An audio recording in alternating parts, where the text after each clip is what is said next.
to discuss labor relations and employee negotiations. No votes were taken, other than to give direction to the staff. Staff were directed to proceed with interest arbitration in order to settle a new collective agreement with the Sarnia Professional Firefighters Association. Thank you. All those in favor of the closed meeting report? That's done. Thank you. I would ask that you stand for O'Canada and a moment of silent reflection if you can.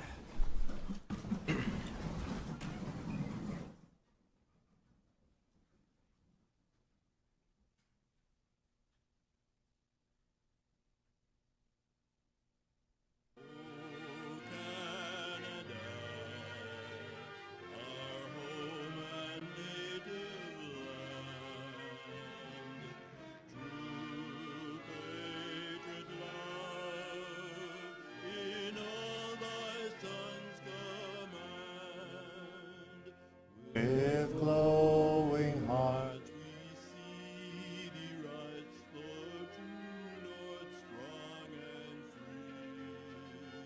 From far and wide, O Canada, we stand on guard for thee. God, keep our land glorious and free. O Canada, we stand on guard for thee.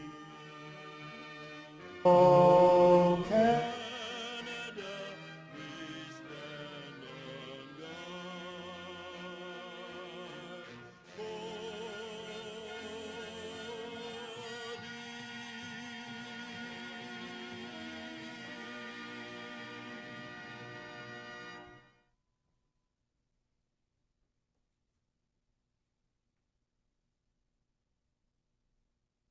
Thank you.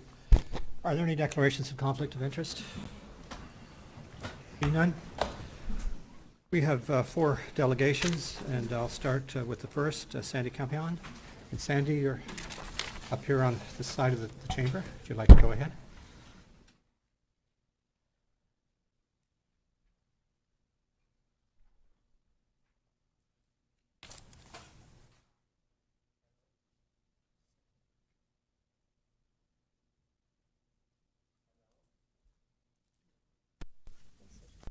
Hello?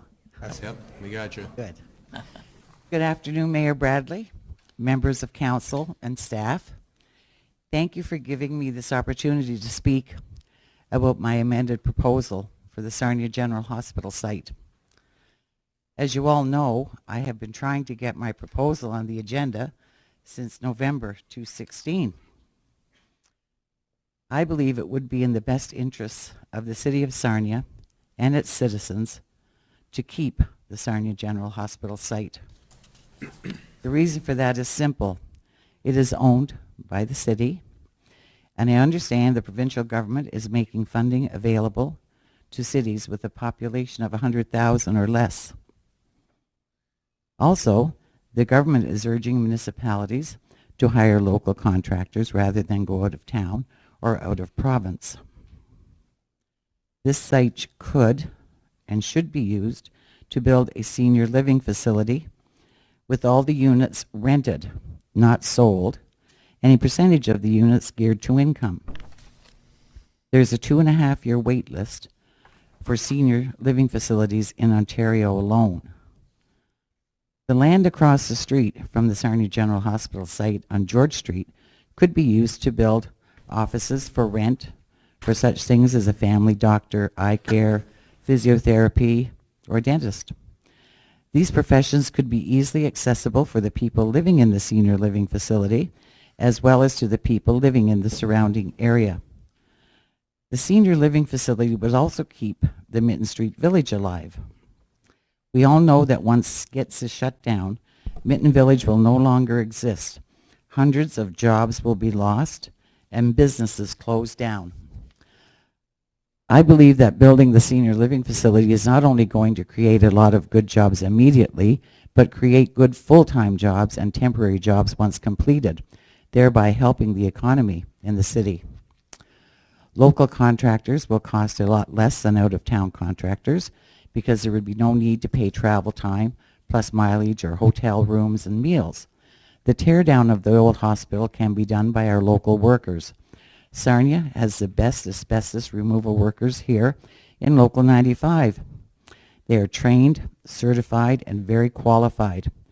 These asbestos workers have worked in our Chemical Valley for years since the first plant was built there over 60 years ago. Sarnia has all the best tradespeople, electricians, pipe fitters, plumbers, carpenters, laborers. Any trade needed for the teardown, remediation, and building of the senior care facility are right here. If the city were to build approximately 200 units or however many the site will hold, hopefully all one-floor units with disability access, and to accommodate a person in a wheelchair, which would be lower than regular building units, and the cost would be even less. The revenue generated from the senior living facility and rented office space would be approximately $300,000 to $500,000 per month. With this kind of revenue generated by keeping the Sarnia General Hospital site and building the senior living facility, it would pay for itself in no time. This revenue would also pay any outstanding debts the city may currently have. This revenue will lower our city taxes, and the city could build an all-new drainage system, which we desperately need, repair all our roads, put more signage around schools where children and crossing guards have been killed.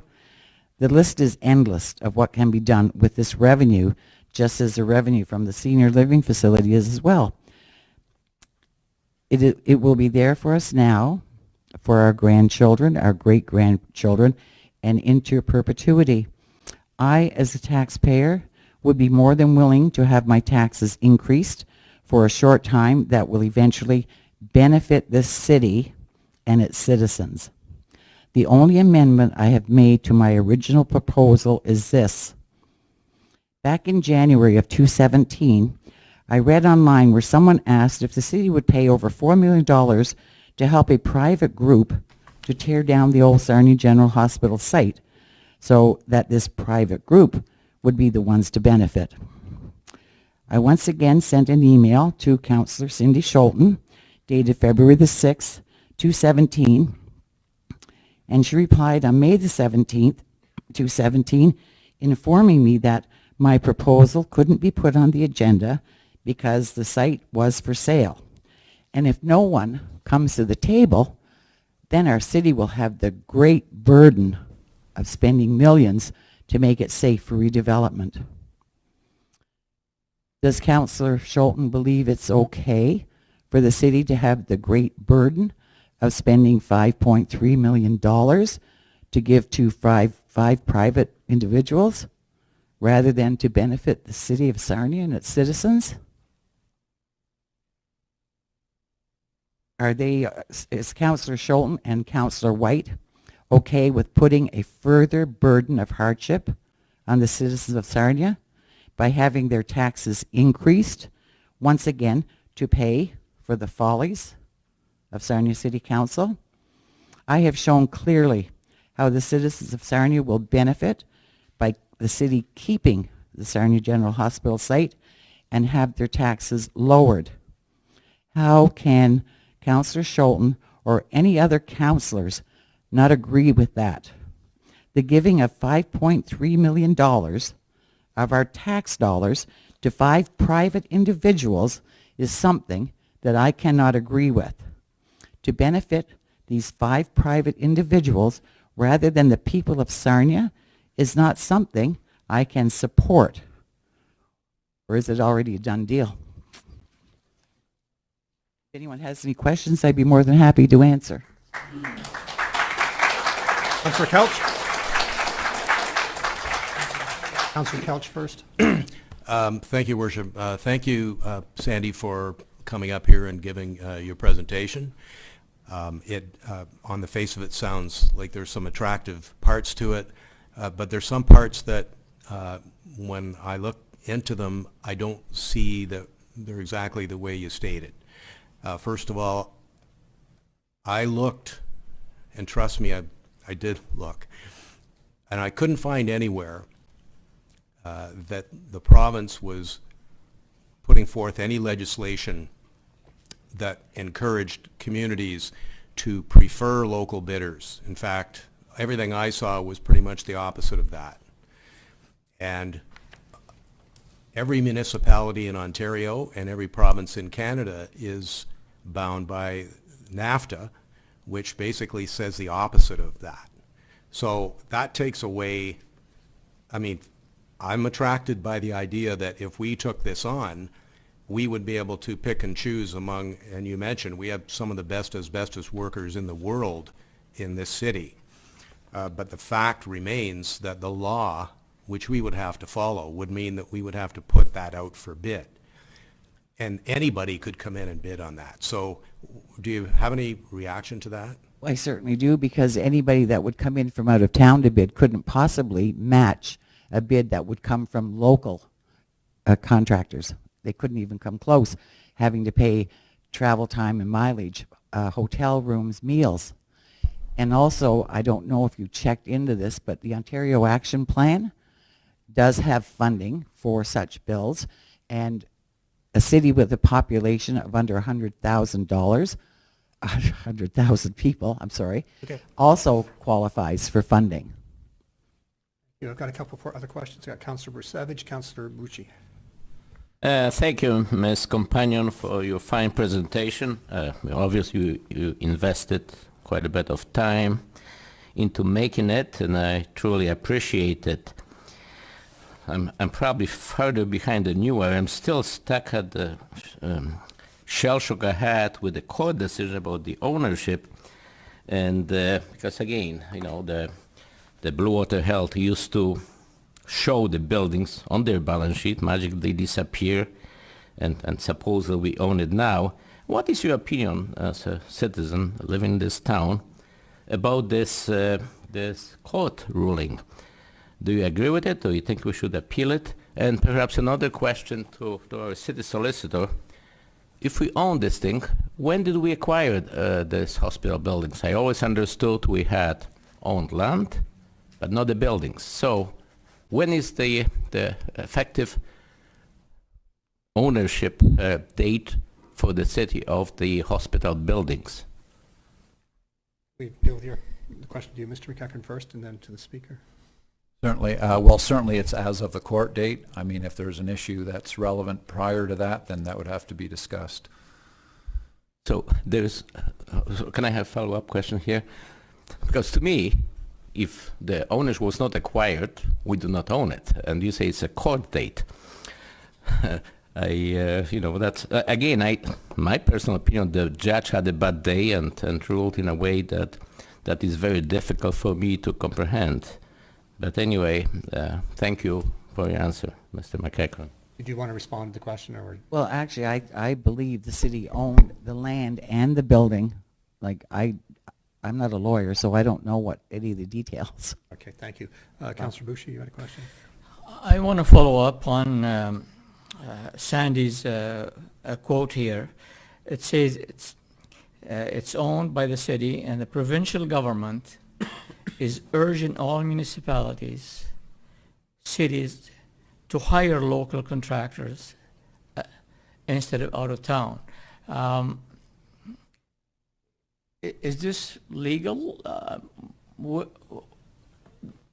Did the provincial government pass such a... I don't know if it was a bill that was passed or law or whatever. I just read it in different articles, and they're urging municipalities to hire locally and not to go out of province or out of town.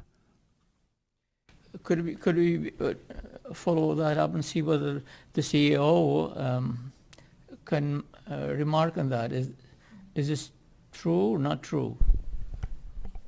Through the chair to council, we did, when Councillor Kelch brought this to our attention, we did look into the matter, and the purchasing manager pointed out the relevant sections of the free trade agreement that bind municipalities to an open procurement process that does not favor local, and was not aware of any statements by the Premier's office or the province with respect to favoring local contractors.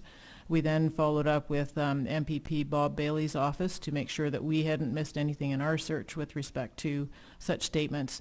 And MPP Bob Bailey's office responded that actually they put us on to the office of the Premier of Ontario, and their staff said that there was no statement that they could isolate indicating anything that would be contrary to the Canadian Free Trade Agreement rules. Councillor White, Councillor Mitro. Thank you, Mayor Bradley. Thank you for that presentation. Well thought out, and I appreciate you taking the time to come and deliver that. I do have a question for you, but just first I will, since you brought my name up and spoke on my behalf, I think I would just like to clarify a point that at no point have I ever said that I think the city should hand over $5.3 million to private investors. What I did indicate was that an $8.8 million plus the costs of any unfound, yet to be determined extras, getting that at a reduced rate of $5.3 million is a good deal for the taxpayers of this community. So I just thought I'd like to point that out. However, that savings is achieved, there may be other opportunities to do that, but there was an RFP out there, and one opportunity came in to save that extravagant cost. Now, as somewhat of a socialist... Councillor White, you're actually debating an issue that's not on the floor right Okay, now. well, I appreciate that. I did say I had a question, but she actually entered into it prior to my statement, so thought I would just clarify, and I appreciate you pointing that out. So the reality is, you know, as a bit of a socialist myself, would love to own the building, would love to provide services for everything that we need in this community. I think that's much needed, but we're in a two-tier government system here where we have a county to consider, and I believe that might delay the process quite a bit in terms of funding that proposal you've got. Not that it's a bad idea. But you had indicated some revenue, however, that could assist the city. What's your projected revenue stream over the next 5 to 10 years upon opening the facility? Well, I know that the provincial government provides $50,000 a year probably for maintenance or whatever. But as for the Ontario Action Plan itself, I'm not exactly sure, but I know when Maxwell Park building, that senior living facility or what was built, they required $10.6 million, and the Ontario Action Plan came up with $6.5 million of that for them. Okay, but sorry, but operationally speaking, that once a facility like this is operating, what would you see as an annual return to the city's coffers? Well, I'm hoping it's going to be $300,000 to $500,000 a month. I've got Thank you. Councillor Mitro and Councillor McDougall. Yeah, to follow on what Councillor White said, I wonder if I might go through, Your Worship, to the CAO about the responsibility for seniors facilities. I don't think that's at our level, as in the city has delegated the facilities we currently have available to Sarnians to the management of the county. Is that correct? Through the chair to council, for facilities that are publicly owned, Right. they are within the upper tiers jurisdiction, Lambton County in this case. Okay. Further to that, so that means we couldn't make that decision at our level anyway. And then as well, I actually, earlier this year, no one knows it, I might as well use the opportunity. I was going to propose that we have an actual policy on the books to favor local contractors, a percentage that you could be within a bid and still get it if you're a local contractor. And I was informed that, unfortunately, because of the current state of the NAFTA agreement in a variety of different ways, the province some years ago took that ability away, and now you can't favor local, which I find disappointing for all the very reasons that you put in your presentation. I agree that it'd be great if we could say, you know, direct the business in some fashion, or at least recognize our local contractors. So it's unfortunate. And I'll end with the fact that we also recently made a decision to sell the Bayside Mall. We could have kept it. The problem is that the city of Sarnia manages its facilities and its infrastructure, the business acumen to run various other businesses is specific and expensive and hard to develop. We chose not to have a mall because we don't run malls. I would say along the lines of that, we don't have any particular I'm going to expertise. say in morning that. at Councillor White. This part of the meeting is for questions to the speaker. I'm Not to- commenting on the speaker's presentation, sir. Is that okay? I'm done, actually, so we'll leave it at that. Thank you. I have Councillor McDougall. Yes. A question, if I could, to Ms. Compagnon, because as I was reviewing the presentation and again today, it was said that there was in the proposal 200 units that you talked about generating $300,000 to $500,000 per month, which if I come up the middle and do the math on 200 units, would be about $2,000 a month rent to generate that kind of revenue. So if that's what came into that development, there is the business of paying for utilities, there's the business of paying for any of the maintenance, et cetera, on a housing development. Did you anticipate in your calculations that we would be generating $500,000 towards the improvements that you proposed, or $300,000 to $500,000 per month, less all the other costs of operating the housing facility and the balance to the maintenance or to roads and crossing guards and whatnot? The balance, actually, because I don't know what it would, like, it's not all geared to income. Some of the units would be I think rented. market rent, yeah. Yes.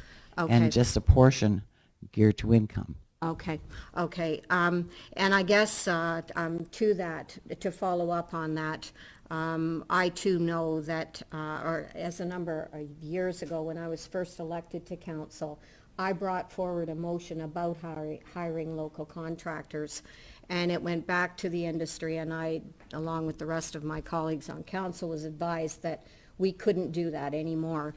And as a follow-up to that, I also believe, because I have used local asbestos abatement people in the facility that I have managed, and I believe that the intention of fair bidding process is that in fact our local contractors would have the edge because they don't have to come in at the Definitely. cost of travel and whatnot. Definitely. So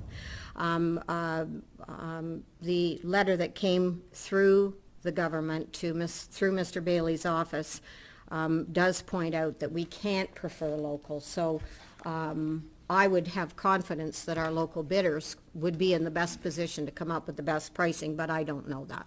I would think so too. They wouldn't have to pay travel time, mileage, meals, and hotel rooms. Thank you. That's all. Thank you. I see no further questions, and thank you very much for your presentation. You're very Much welcome. appreciated. Thank you for the opportunity.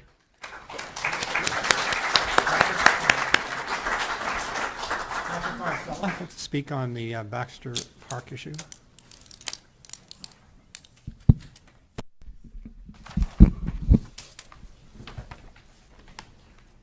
Followed by Giselle Owen, and then followed by Mike Hurry on the hospital issue.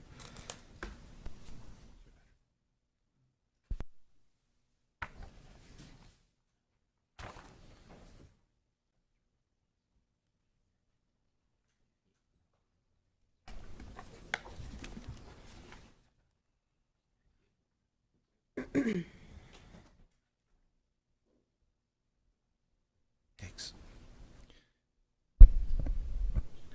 Good evening, Mayor Bradley, councilors, staff, ladies and gentlemen. My name is Patrick Marcella, a Sarnia resident, and I'm a homeowner at 595 Beach Lane. I'm speaking today to once again voice my opposition to the official plan amendments to change the designation of 656 Lakeshore from parks to urban residential. I am aware that city staff and councilors have been tasked to review city assets and find more revenue sources. Yet here we are again, focused only on selling land from Baxter Park. I ask what other assets have been looked at or studied? What other ways has city staff looked at to save money? You made a beeline for Baxter Park a year ago. You tasked and paid city staff to develop a plan for 9 houses and a road through the park. You had a wrecking ball aimed at the Kinsman Center. All of this was done without proper consultation with the public, a lack of concern for the loss of a community center, and no consideration for the impact of the rest of the park. If the community had not spoken out back in January at council, this issue would not be on the agenda tonight. As I said before, and I repeat it this evening, this venture may very well lead to the demise of more parkland across the city. You stated at the community meeting and in your report to council that the declining use of the Kinsman Center has had the building operating at a loss. The lack of use of the Kinsman Center was the direct result of the city's lack of maintaining it, even with financial support from the Kinsman. I also believe that you grossly downplayed the need for a community center at the park or an event facility with a covered pavilion and washrooms. You stated in your report that there are 3 churches, 2 schools, and the riding club, none of which belong to the city. Sarnia staff and council have an obligation to provide facilities to the public, for the public to congregate. Suggesting that this role be offloaded to the private sector is an abandonment of the city's responsibilities. Your report goes on to tout the success of the Strangway Center, both actively used and financially viable. A building you have properly maintained and allowed for in your yearly budget. I welcome that success. A waterfront park in the very heart of this city has every chance to succeed as the Strangway North, as the Kinsmen have put it.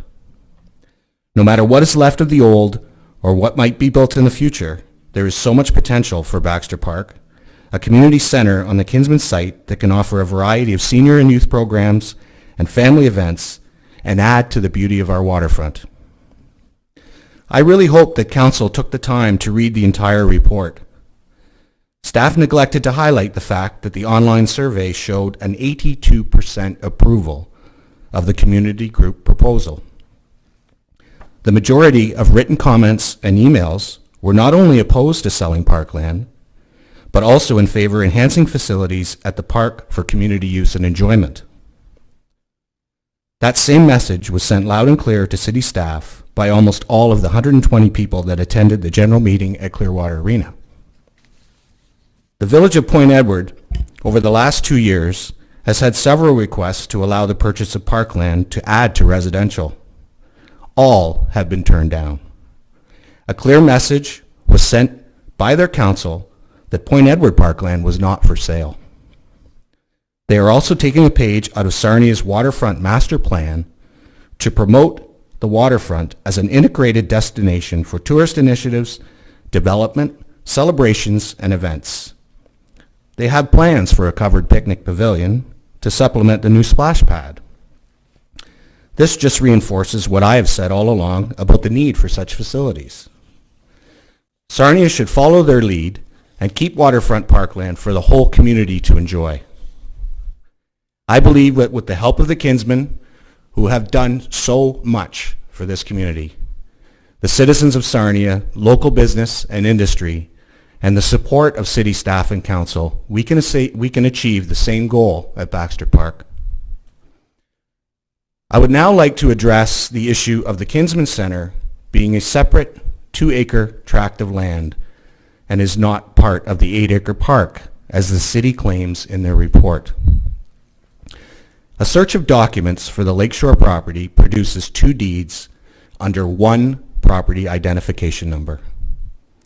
The first deed is the sale of the land, the Baxter land, to the city. The survey map included with this deed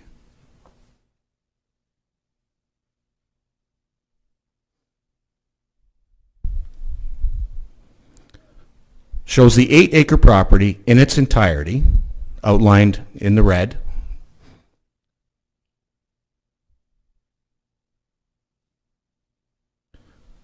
The second deed is the sale of the property from the school board back to the city. The property index map included with this deed shows the same property boundaries as the original with no separation of the 2 acres.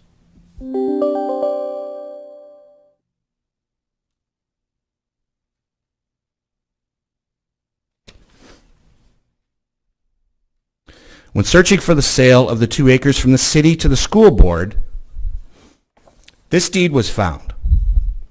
It has no survey or property index map assigned to it, but it does outline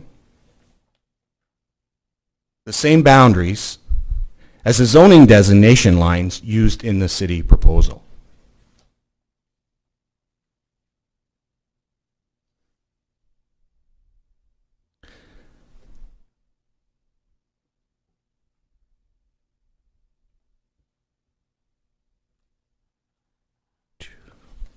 Under the Ontario Property Act, any adjacent property that is acquired under the same name means the properties automatically become merged into one. This would have happened when the city purchased the property back from the school board and would require an application to sever. The most recent property index map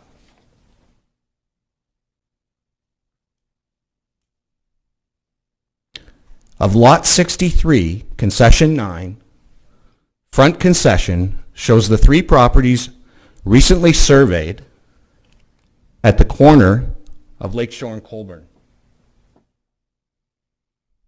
Yet this map still indicates property 43480-0017 has no other property line within it, and the 8-acre park is shown in its entirety. The city maintains that the Kinsman Center sits on a separate tract of land.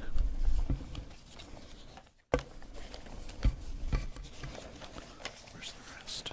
Crap. Sorry.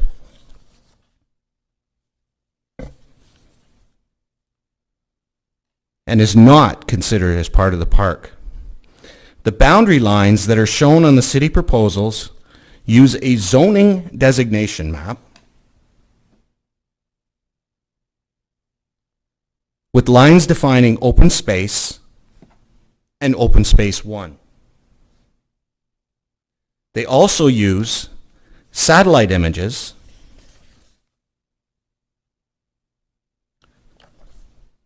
with the same lines superimposed over the tops of the images, again used in their proposal for their 5 and 9 houses. The documents from the land registry specifically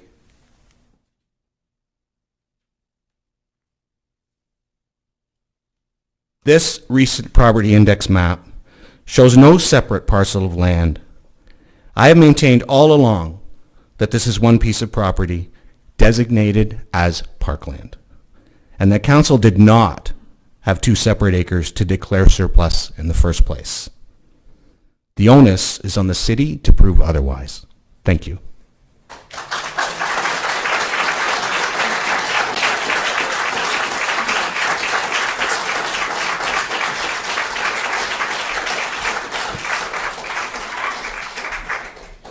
Owen, please. And, sorry, question, Mr. Mitchell?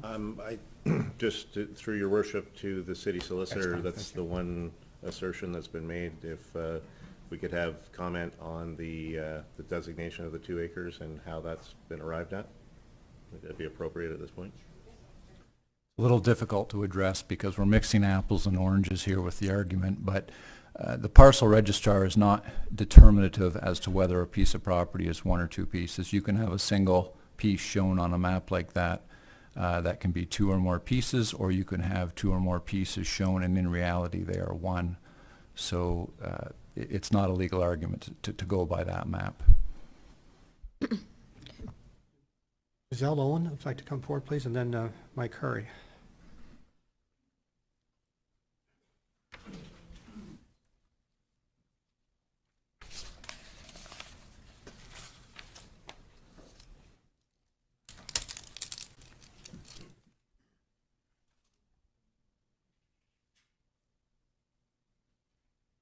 Good afternoon, everyone.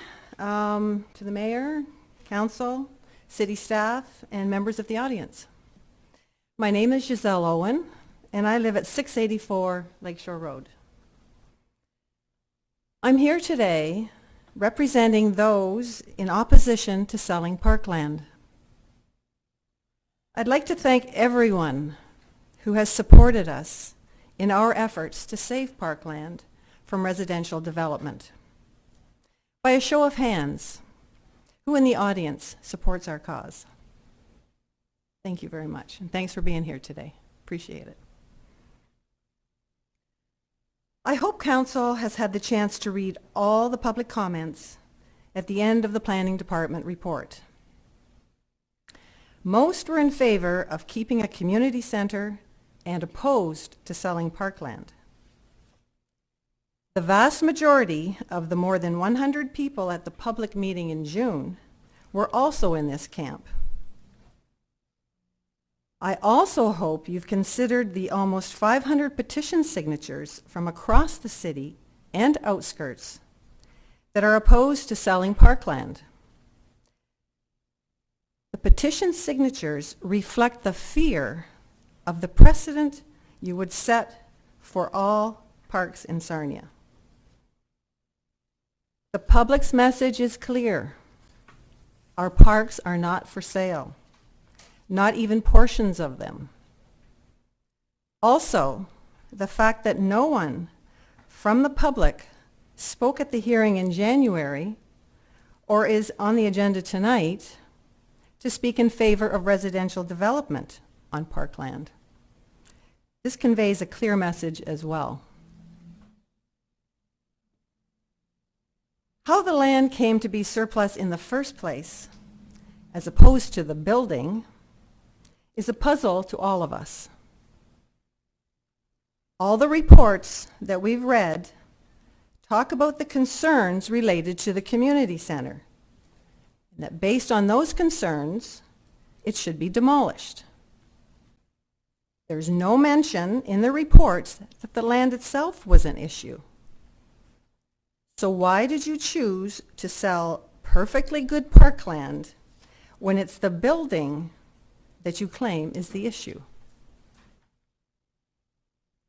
And last July, when you declared the land surplus, you did so with absolutely no public input.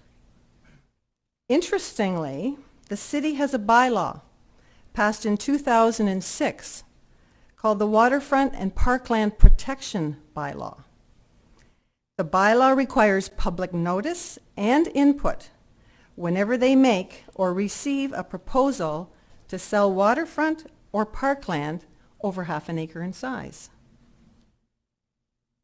It was put in place to prevent scenarios such as this one. The city didn't follow this bylaw. In fact, the public wasn't notified or informed, until the following December, prior to the public hearing. The city might defend their actions last July by saying that the land wasn't parkland at the time. It was designated urban residential. Well, so was the rest of the 6 acres of park, as well as many parks in Sarnia. So that excuse would be a poor one. It was still parkland and designated as such 4 days later when the new official plan came into effect. I have a map here from the official plan that shows the whole 8 acres as designated as parkland. Okay, where am I?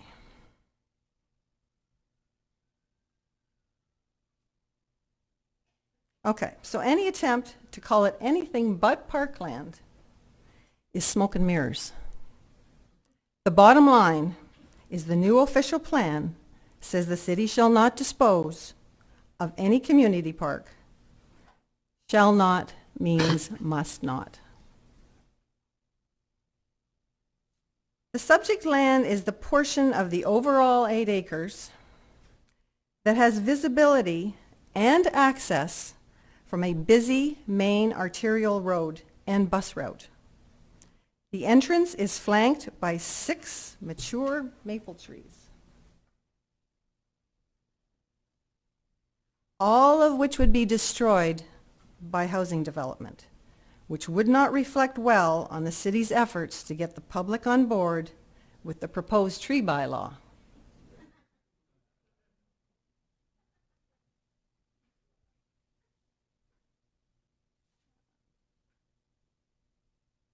Shouldn't move my finger if I am.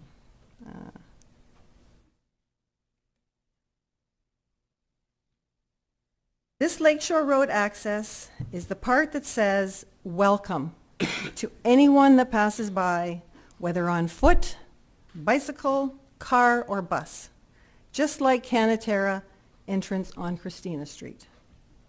If you close this visibility and access off with houses, you are sending a message to the public that Baxter Park is for residents only. This city is privileged to be located on a clean freshwater lake. We should be looking for opportunities to open up access to beaches and parks to the public, not close them off. Cities across the world would be thrilled to have green space and waterfront such as ours, and would certainly decry the city's attempts to reduce it in any way. Is this the legacy that this council and administration wants? Rather, take this opportunity to see this parcel of land for the potential it holds as part of an outstanding waterfront park, as it was intended to be in the city's waterfront master plan.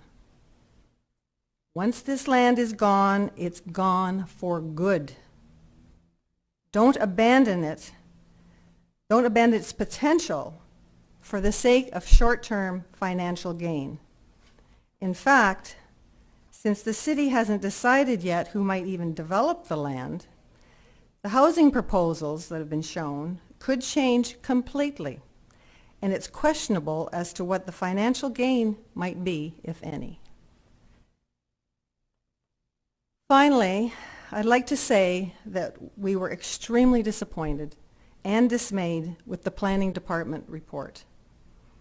You threw public opinion under the bus by ignoring all those who opposed selling parkland. You must be unbiased and offer a fourth option that reflects the will of the overwhelming number of people in opposition. The fourth option must be to save the land from residential development. This would require council to rescind their resolution that declared the land surplus in the first place.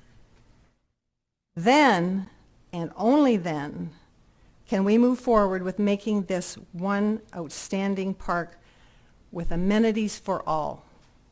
Thank you.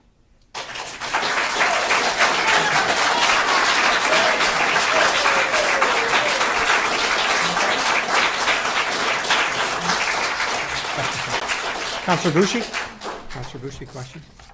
Yeah, I happen to be on your side. Oh, thank you. When there are 500 signatures are against doing anything with that part, and 82% of the neighborhood and the community are in favor of doing something, who am I to oppose?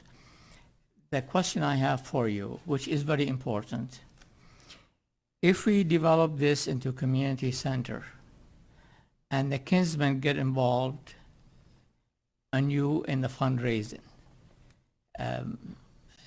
give me an idea, how does that going to work?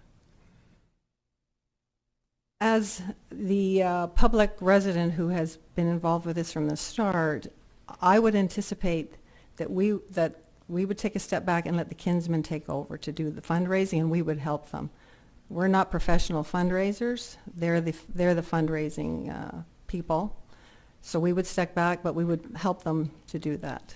Is that kind of what you're Yes, asking? could you quote some people, they said they would definitely, from Kinsman Club, definitely Bob, would Bob ta- Marks for one, Yes. yes. And I'm not sure, are there others here today? I'm not sure the names. I can't remember all their names.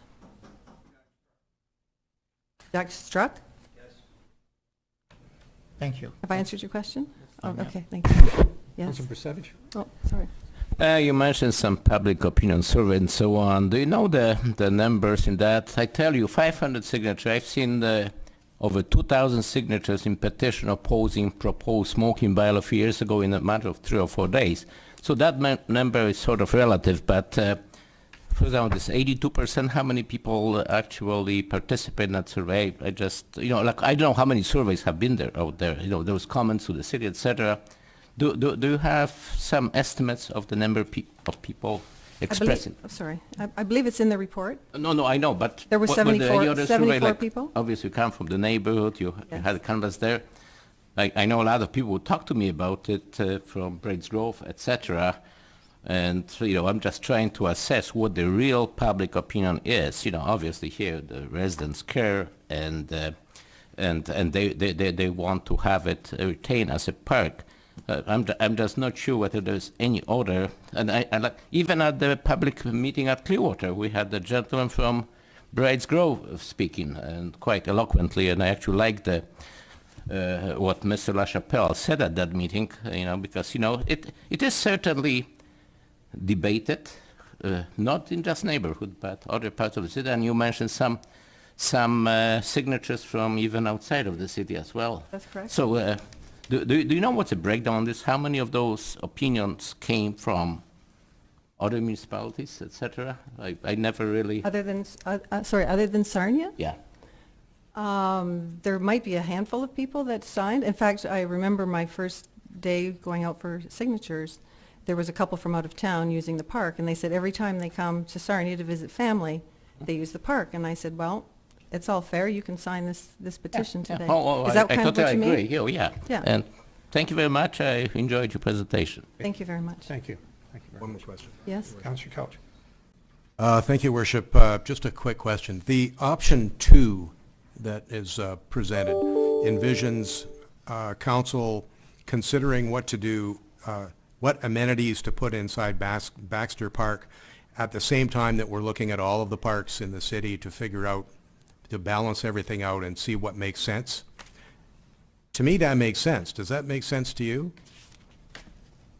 Rather I'm not than sure. considering Baxter, because there's an opportunity here.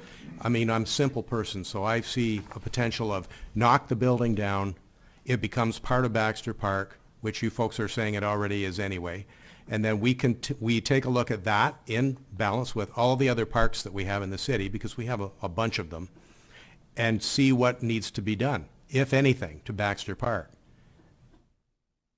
That probably doesn't include... I guess, that- I'm sorry. I Sure, I think- understand the question. Yeah, I think the question is, if I understand it correctly, Councilor Couch, it's on the 3 options, and I meant to ask Mr. Marcel and yourself the same questions. You talked about a 4th option, because option 2 doesn't rescind the planning application.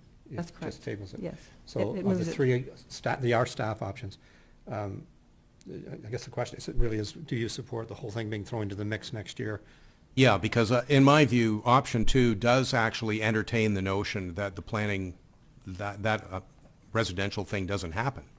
If it comes back that says Baxter Park, taken in balance with all of the other parks that we have, it makes sense to do this particular direction, which might not include doing anything with the park, except knocking the building down and getting that liability off of our books. Okay. Because So I think our fear, and I'm speaking on behalf of some people here, that if you defer it, that we have no idea what it's going to look like, because the resolution to declare the land surplus is still on the table. So you could turn around in a year and a half, and we're back here again fighting for the same thing. So we'd like to see it resolved ASAP. Okay, so let me ask a question to staff then, because I'm a fan of sort of looking at the bigger picture and not so much looking at Baxter Park in isolation. I mean, frankly, there are people in town who tell me, build houses in there, because they don't use Baxter Park. Many people in Sarnia don't go near Baxter Park. The people who live around it, I totally get that they're very concerned about it. So it's everybody that we have to listen to, right? Order. So I just want to ask staff, if if we do choose option 2, which is the way I'm leaning, and there's a Parks and Recreation master plan process planned for next year, the public will be engaged in that process, correct? Through your worship, absolutely. That's the way Okay. the Parks Master Plan would fit together. So option 2 will see the building knocked down next year, and then a further discussion about what to do with Baxter Park as we consider what we do with all of the other parks as well. No. Who said that? Sorry. There's no question for me here. This, What I think it's really important, though, before you leave, is Yeah. that if the feeling is that option 2 is the option, it does not address the question that you raised, which is withdrawing the rezoning application.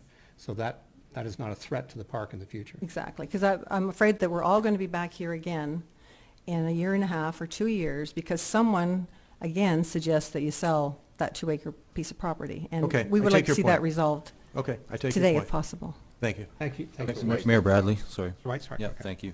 I just want to make sure I have everything I need today as well and make sure that all the voices are considered. I had a petition included in my package today. I believe it has 17 pages. Does that sound right? That's the And one- today's is- package was the additional 200 that we added since last 205. January. Yeah. Yeah. Oh, so you're referring to The whole, the since previous January. one? That's correct. Okay, just want to make sure that I knew where the 500 were coming from. Thank you. Thank you so much. Thank you for the presentation. Last speaker.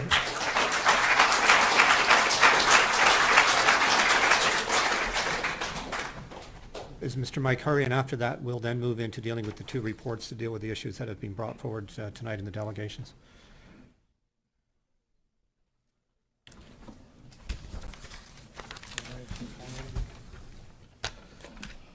Hi, Mayor Bradley, members of council, staff of the city, and assembled in the audience. My name is Michael Hurry.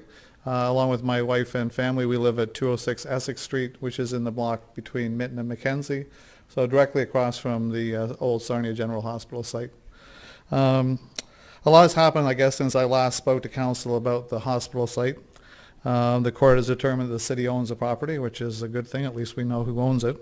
There's been another RFP process that was entered into, and the public meetings have been allowed to discuss and get input from the public as to what should happen on the site. The same group of developers that responded to the first RFP are back again, and again, they're the only ones that have come forward with a plan that's still on the table. It's obvious to me that both the city and G5 Development Group listened to the concerns of the community. The proposal before council today is vastly different from the original, much more palatable to many of my neighbors. While not perfect, it does address many of the concerns. I've spoken to some in the community, and some have called me to express concern about the $5.3 million of public money that's being asked for by the developers to assist with the removal of the buildings. I, for one, don't have a concern with that. I feel that the community has a responsibility towards assisting with the removal of the buildings. The developers need to make this work not only for the community, but for them as well. They need to know that they have an opportunity to recover their costs from what they're going to invest in the property and have an opportunity to make a profit. And there's nothing wrong with that. They're the ones that are taking the risk in this redevelopment. Where the citizens of the city of Sarnia should bear the responsibility by themselves for the costs should be spread over the entire county, the province, or the hospital itself. I'll leave that to council to determine if they can seek money elsewhere. My reason for asking to speak today is not so much then regarding the proposal that's before us. We all know that the proposal that's there on paper could look vastly different when it's finally developed somewhere down the road. My concern is the process and the fact that last Wednesday it was released by staff to the media as to what the proposal was, and everybody knows here that you have until Wednesday at the close of business to say that you're interested in speaking to anything that's on the council agenda. I just wonder, why has it been hurried along so quickly, and why is there not an opportunity for the public to have some input? It just seems to me that obvious that it was done very quickly. It's the summer. People aren't paying attention, and it's like it's being fast-tracked, and I'd like to slow the process down a bit. I'm here really to ask council to consider allowing there to be some public input into this before the decision is made to move forward. As I mentioned before, I think the city's listened, development's listened, but I think it's just prudent for council to vet this with the public and give them an opportunity, and I don't think that's happened to date. Those interested in the plan need the opportunity to express their concerns prior to moving the project forward. I would respectfully request that council allow the opportunity for public input. I mean, I live directly across the street. There's nobody else probably more in the community than me that wants to see that hospital gone. It's a blight. It's a concern. I have concerns about the kids that are in the building. I was over there yesterday shooing kids off the building again, but I still think that the public has an opportunity and should have an opportunity to vet this properly. And thank you very much.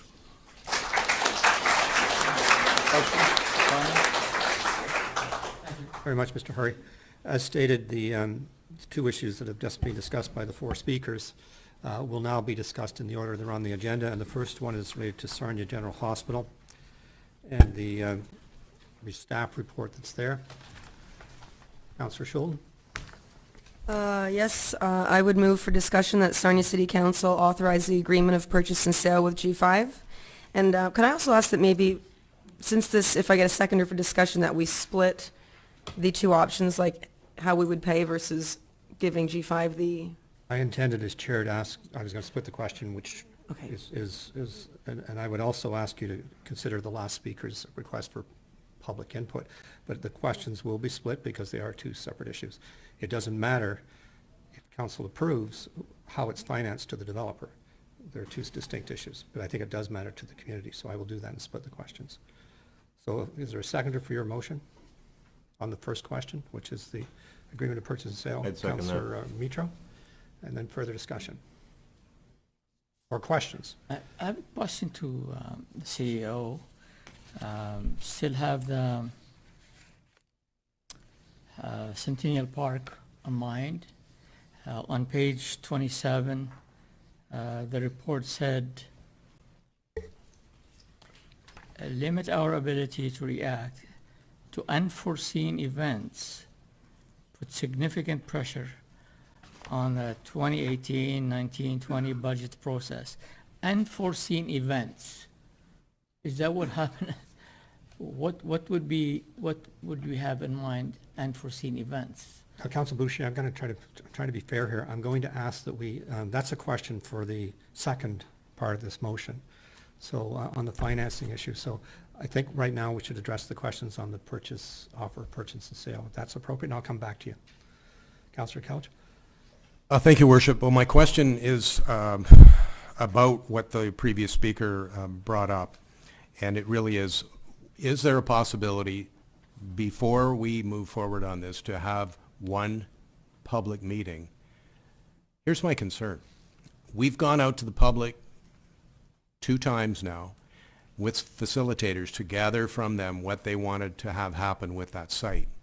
So we've done way above and beyond. We've done a good job of doing that. But now we're not closing the loop with them. That's my concern. And we're sort of skipping that part. And Mr. Hurry, as he mentioned, the vast majority of the public was only exposed to this late last week. And is it possible to have an opportunity for the public to meet, and I don't even know what venue this would be, to ask questions of a spokesman, like a representative of G5, and then we could close that loop, and then we can make a good decision, because I'm really uneasy about this one. What are our options?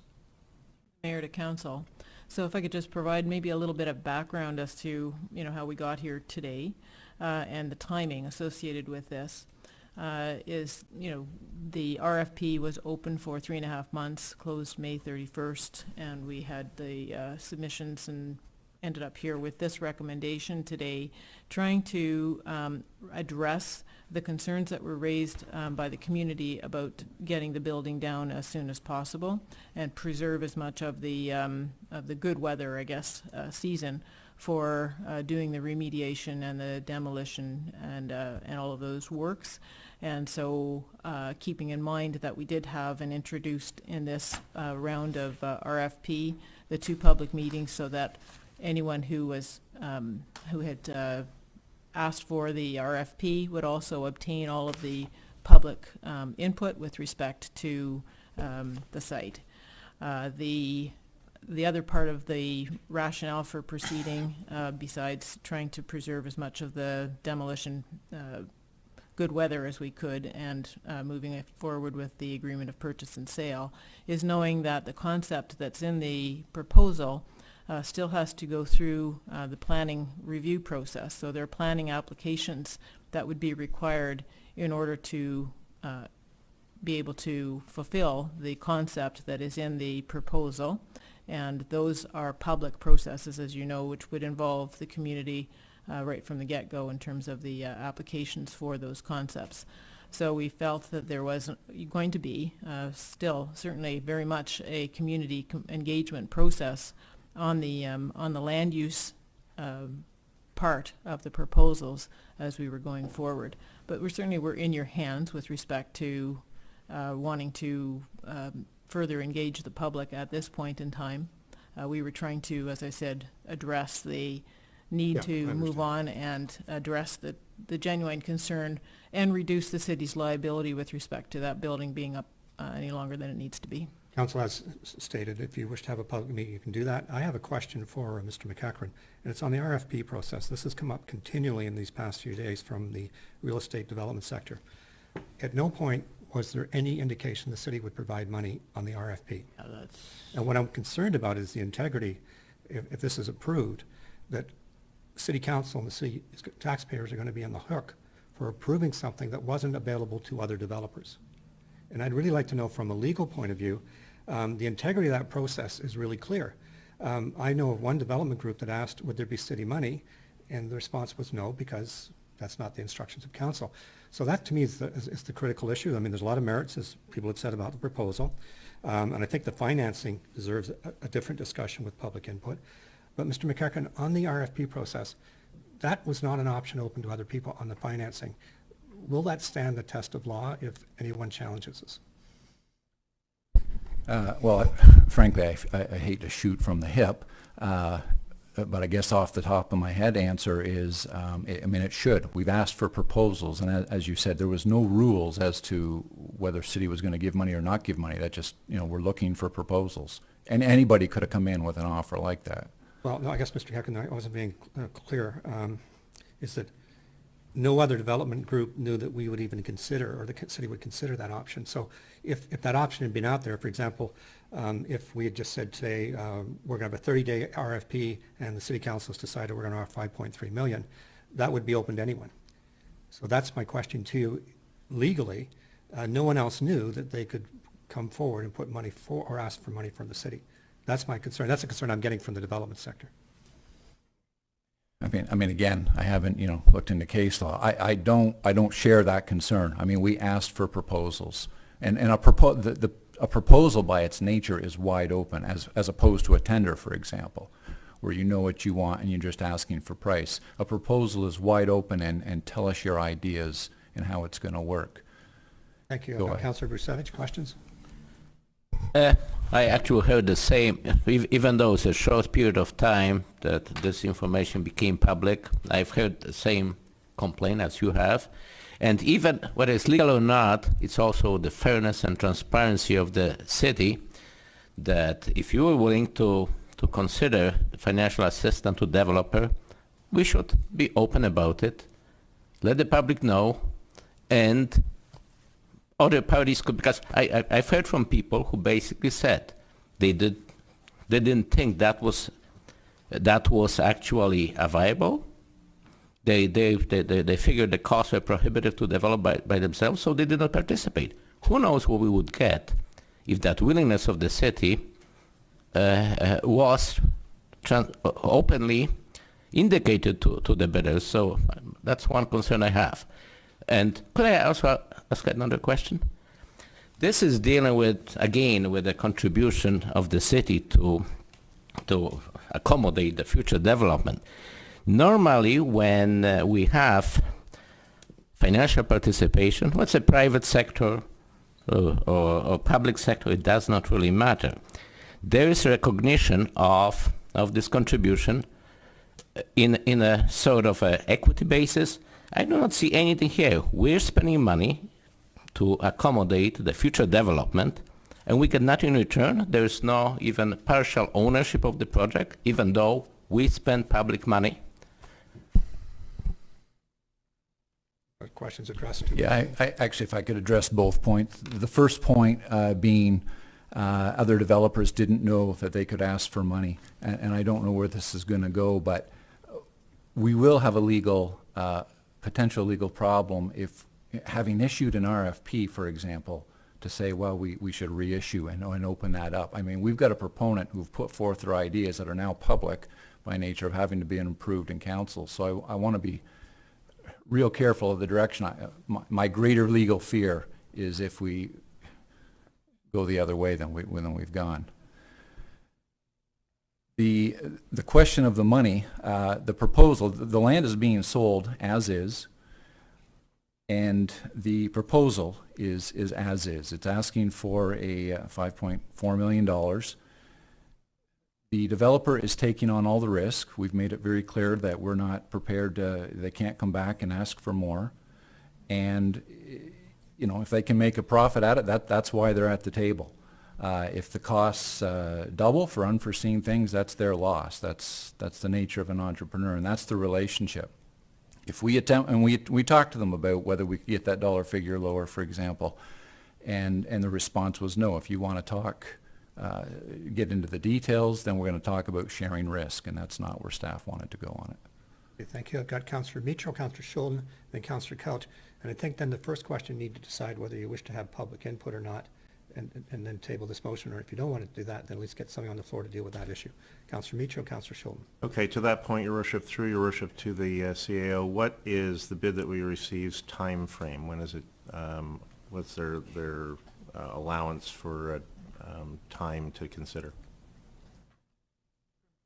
Do you mean the actual offer itself? Correct. The offer that we received, did it have a time frame involved with it? Yes, it expires August 1st. Okay, I understand. Okay, to the point of issuing an RFP, I couldn't agree more with staff on this point that an RFP is open. I was at both the public input sessions, as were many of the people that are complaining that they didn't have any knowledge of it. In the media before that, and during those meetings, there was much discussion of the fact that we've got to deal with this, we've got to take it down, it might cost money, but we've got to get this done. It was very, very clear in the public input, as summarized in the report before us, that's a major concern, not only of the neighbors, as Mr. Hurry has indicated, that everyone's concerned about getting it dealt with, and it's gone too far already.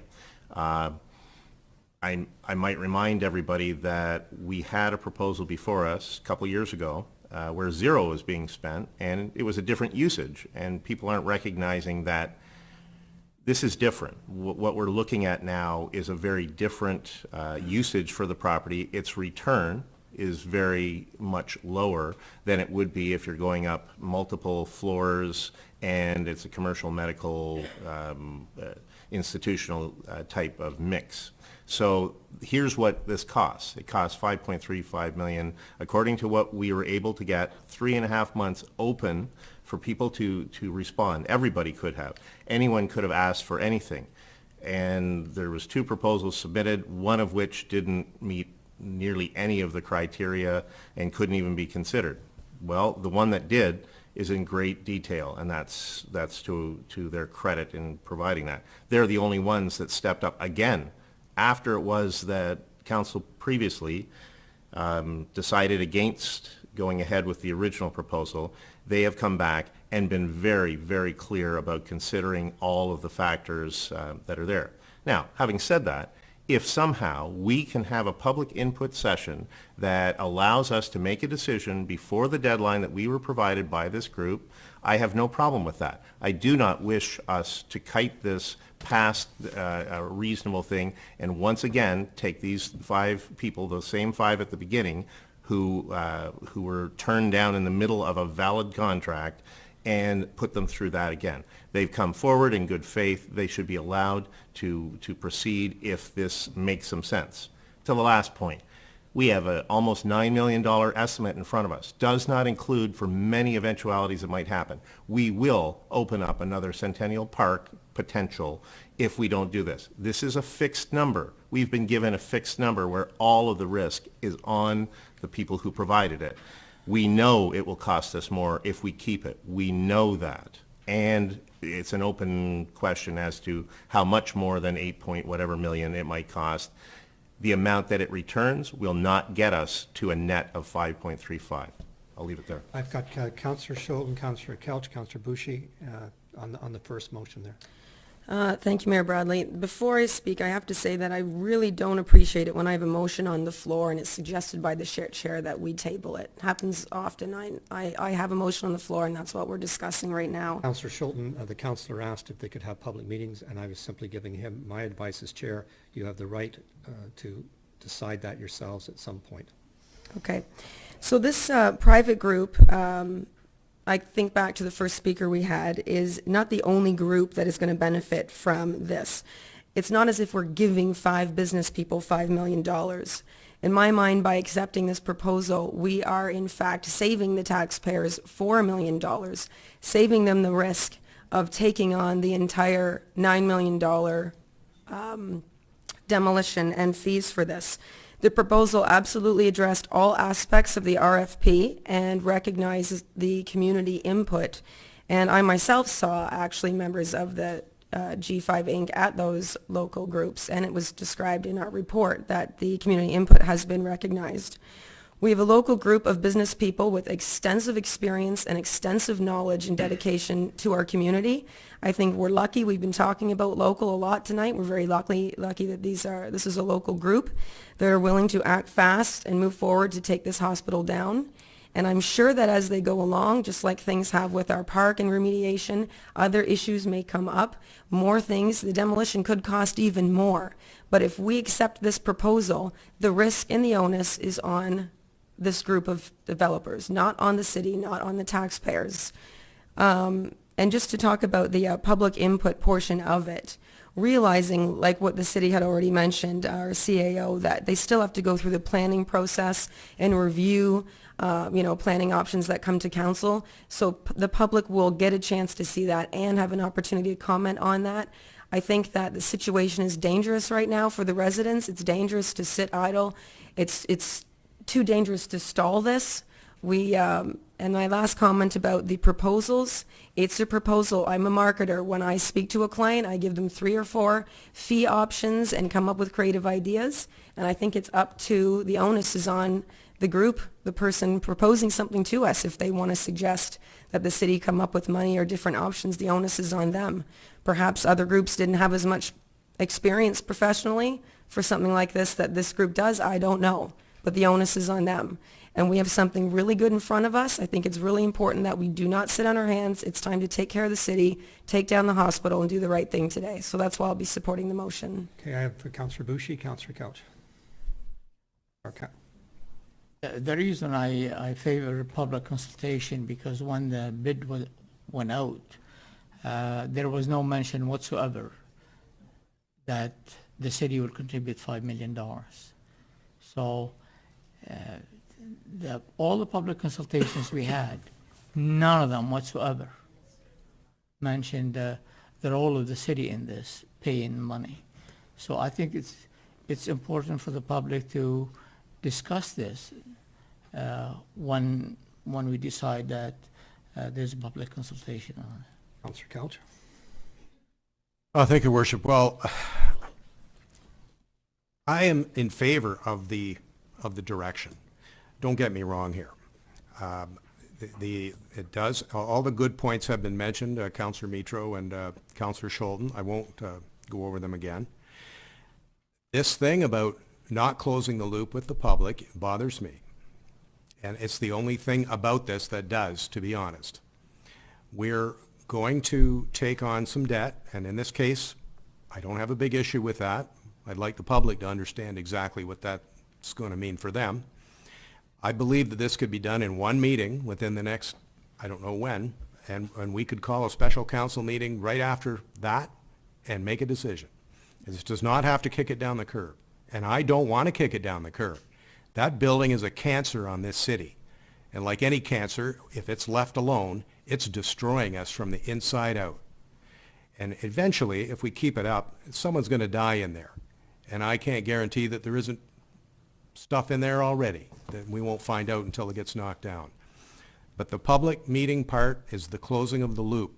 And this council can look back on that and say, we did our due diligence, but we also kept up with the speed. We didn't kick it down the curb. That's our legacy. At this point, I have no motion on the floor, though, to Yeah. defer or table. Beyond the motion there to approve the, so unless I get a motion, then I'll move forward to finish off the debate on the purchase of agreement sale, and then call the question on that issue, unless I get a different direction from council. Councillor McDougall. Yeah, I think Councillor White had his hand up before I did. I'm willing to wait for him. Councillor Up White. to the chair. Thank you. A few times. Thank you. I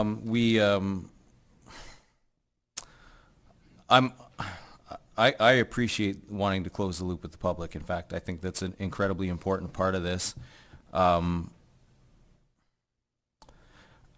mean, we consulted deeply with the public on this. I think the public was very clear what they needed. The RFP process was wide open. I have no concern about somebody coming creatively to the city and suggesting that we cover a part of the city's responsibility to clean up a brownfield site. If a brownfield site is sitting there for years, the public eventually demands that the municipality does something about it. And it was actually mentioned a few times, to Councillor Bouchy's point, at the public consultation meetings, as I was in attendance. It was mentioned a few times that the city should just eat the cost of the 8.8 million plus and just deal with the site. Now, when that happens, you put a piece of property out on the market and anybody can bid on it, and that's a whole different game. But we don't know what the true cost is going to be at that point. But that's not the direction we went at this stage. We opened it up for anybody to come forward with a creative solution. We received two. One of them didn't meet the basic criteria. Fair enough. One of them stands. I don't know how many more times we need to go to the public on this. We've had public meetings. We will go to the public again for the planning meetings. I think the people have been very, very clear what we need to do on this site. I mean, I'm willing to leave it for a week if somebody wants to defer, but for a week, if we can squeeze a meeting in the next week. But I'm very afraid of doing anything that's going to risk this opportunity that we have. Then we're on the hook, big time, both liability for people's safety and financially. Anybody voting against this motion right now, in my view, is voting for $8.8+ million. And I'm in some ways, I regret that there are members of the public that didn't think of this idea, but you can't come after the fact and say, gee, I wish I would have thought of that. That's not grounds for torpedoing a perfectly legitimate bid. I'll leave it at that. Thank you. I've got Councillor McDougall. Thank you very much, Mayor Bradley. I guess I want to start off by saying that I lean a bit in favor of closing the loop on one matter only, and that would be reaching out to the public we serve on the single question of whether or not they support an allocation of $5.4 million of their public money towards this deal. That would be the first thing I would want to say. City isn't a developer. We are a city, we are a service provider. We have a suite of services that we offer, and we are no longer in the public or senior housing or senior public housing or long-term care service delivery business. And while I appreciate Ms. Compagnon's ideas, and I wrote to her extensively last winter, I shared many of her suggestions and have dreamed many of those dreams myself. I live in the Sarnia General Hospital neighborhood, and I have lived there for 37 years. With great sadness, I've watched the decline of this property. And when Mr. Hurry came up and said, there's a lot of good in this proposal, and you've all said pretty much the same thing, there is a lot of good. This proposal before me today comes the closest to in-scale redevelopment of our downtown historic neighborhood. They are recommending at this point 2 to 3 story development, which is in keeping with the neighborhood that has existed there for many years. To the question of the demolition costs, I placed a call to city manager this morning. It also involved Mr. McEachran and Ms. Armstrong and Mr. Shaw, as a matter of fact. My concern was around the $5.4 million. And I accept that the unknown extra costs past $5.4 million could be extensive. This building, or the development of this property, started back in 1895, and central heating plant was added in 1929. There have been several additions put onto this property over time. There, for me, is the risk. I am a neighbor of that part of the city. I participated with my husband in both those sessions, and like my neighbors, share a common concern, which I believe I share generally with the public, that this is a liability that cannot continue. Our police and fire are at risk when they go in there. Young people, as Mr. Hurry points out, going in there are at risk. I want that property down. I want it down as soon as possible. And like some of my colleagues, if we can squeeze in a public meeting, or we can engage the services of a company that could make a, call out to the community for a survey of how people feel about 5.4 million. I don't care how we do it, but I'm ready to meet the August 1st deadline on getting this going. Like I said before, and I need to emphasize it, when I went to those sessions, I said if there's going to be any general commercial activity, please put it along the George Street corridor. Please respect the people who live in that neighborhood. And you know what? The development group who attended those sessions with me and the facilitator somehow got to this proposal that's in front of us. And you know what? It comes the closest to perfection that we're possibly going to get to. And I know I don't want to be in the development business. So it's a leap, and there is a process. Each time one of those buildings comes after the fact, there has to be a planning process. Mr. Shaw and the other members of staff assured me of that this morning.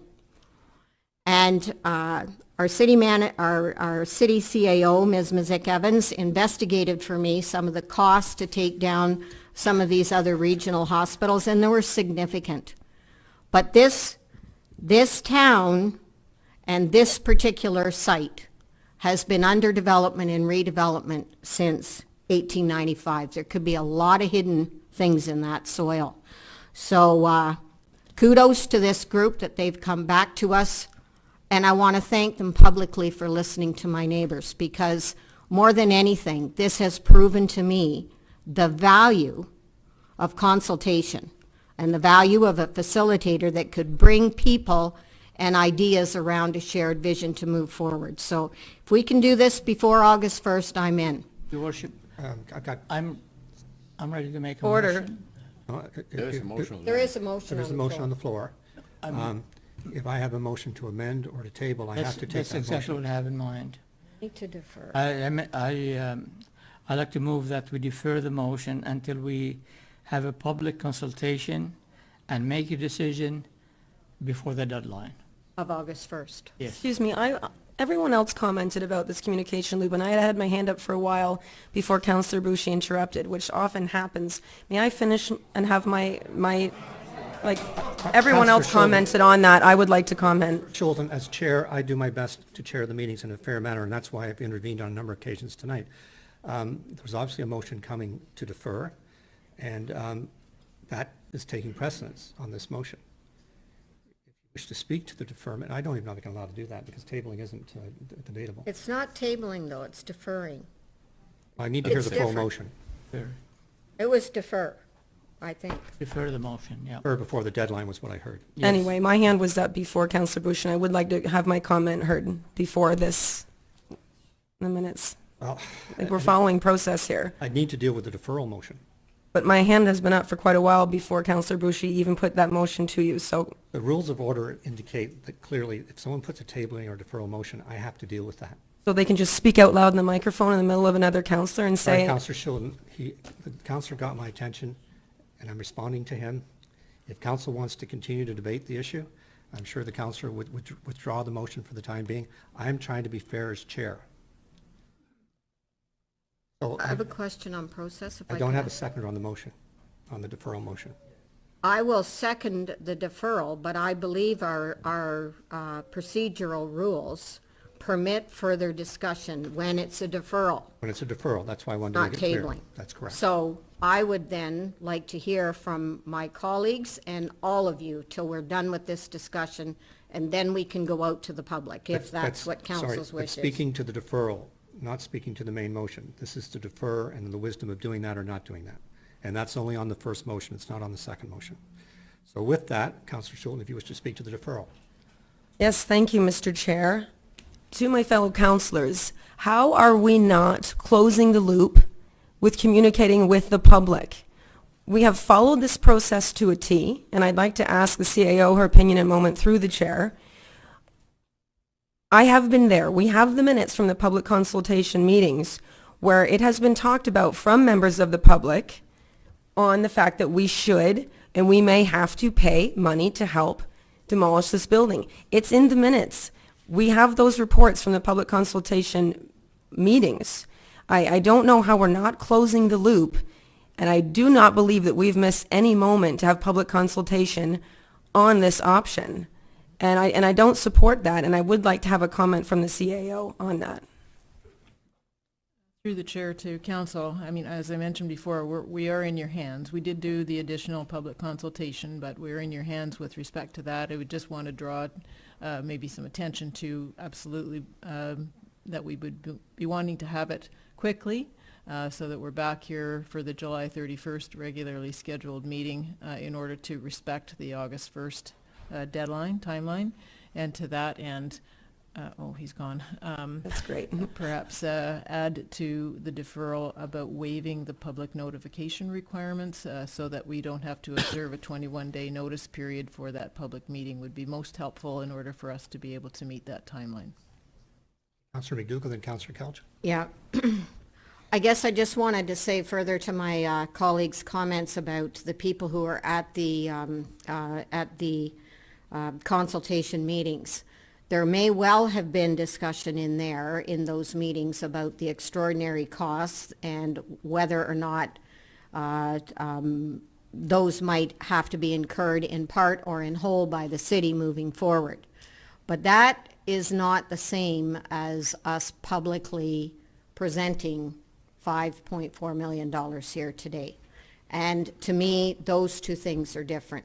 So I would, if it needs to be Councillor Bushy's motion to defer, I would second it, and I will also move that we waive this 21-day period and get this out, because there's people here, we can use the media, we can use social media, and we can do it within the time frame.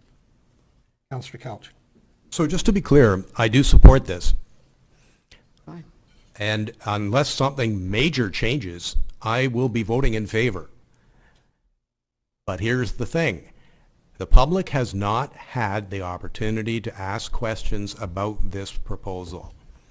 They've had lots of opportunity for input, but they haven't had a chance to actually say, okay, so now I've seen the proposal, it was just released last week, and have a Q&A and get her done. Yeah. It doesn't have to be a huge process, and it could be one meeting, and we could actually just agree at the end of that meeting to make a motion to do it. Okay, thank you. I just want to make this clear on the procedural side. The motion is to defer on the first motion, which is the agreement of purchase and sale. I, like you, Councillor McDougall, I'm more focused on the financial issues, which have huge impacts for the next 2 or 3 years. That's not the developer's issue. That's ours issues, and I think it warrants proper public notice. What I will take as an amendment to this motion is that the rules of the 21-day notice And I don't know why this couldn't be dealt with, it's probably, I know it's tight, but in the next regular meeting, which I understand is the 31st of July. You can do it all in one package. Sooner if you want. I'm willing to call a special meeting, but it's difficult to do it this time of year. So that's the motion on the floor, is to defer this and Till when? to meet the deadline, which is Of in the August purchase 1st. of August 1st, which is in the agreement to purchase and sale. Councillor White.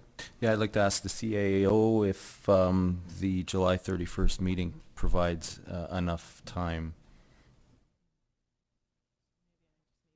Clarification through the chair. Is it intended that this be a staff-led public meeting or a council-led public meeting? My interpretation, this should be a council-led public meeting. You are the decision makers. That would be, Yeah, sure. One more, if I could, please. So if that were the case, then is it expected that the proponent would be answering questions? Because that may run into a procedural bylaw concern. so we have done this before, where we would have, I see this all happening in one meeting. So there would be a spokesperson from G5 who would be available to answer questions. And it doesn't have to be everybody, to pick a person. And whoever's interested can show up at the meeting, ask some questions. Council will be here. And when that presentation is over, we vote. So it all takes place in one meeting. It's been done before. No. Yeah. And I'm not interested in dragging this process out. I'm not interested in forever and ever in a day. We need to make this decision in the time frame that we have. I think I need to be clear here as the chair, and what the manager is alluding to is that we do not allow proponents to speak to council on legal or bids or anything like that. And that's a solid rule for a solid reason. My belief is what you were trying to accomplish is to have public input to council, and I would hope on both issues, prior to the making a final decision. That works too. And staff would be here to answer questions and support. Okay. I'm good with that. Okay. And to me, I think there's commonality of interest here, if I listen to most of you. So let me call the question on the deferral. Those in favor? Those opposed? So that will be deferred, and we will then make a decision. And now, can I ask you on the second motion on the financing, do you wish to deal with that at the same time? Because it is, to me, the bigger issue. Okay. So we will defer that then to that same session. Okay, thank you. And I need a motion to do that. So moved. Councillor McDougall, Councillor Couch, all those in favor? That is done. Okay, thank you and everyone's cooperation on that. Moving on to just deal with the next issue from the delegations, which is 656 Lakeshore Road. I'm looking for some direction from council on this. Councillor Schulten. I move option 3 for discussion that rezoning be approved to initiate a plan of subdivision for the development of 9 lots Is and there a refer seconder? citizen input Is there a seconder for for that? Baxter Park. Councillor Mitchell was the seconder for option 3 on that report. Discussion. Can we have the motion again? What is the motion? Let's have a two-minute. No, I'm going to call one when this is over, so it shouldn't. All right. What is being done is that, moved by Councillor Schulten, seconded by Councillor Mitchell, that option 3 in the staff report be the direction of council. So now I'm looking for discussion, debate, and a vote. Councillor Schulten. How I feel about this is that I really appreciate everyone's concerns.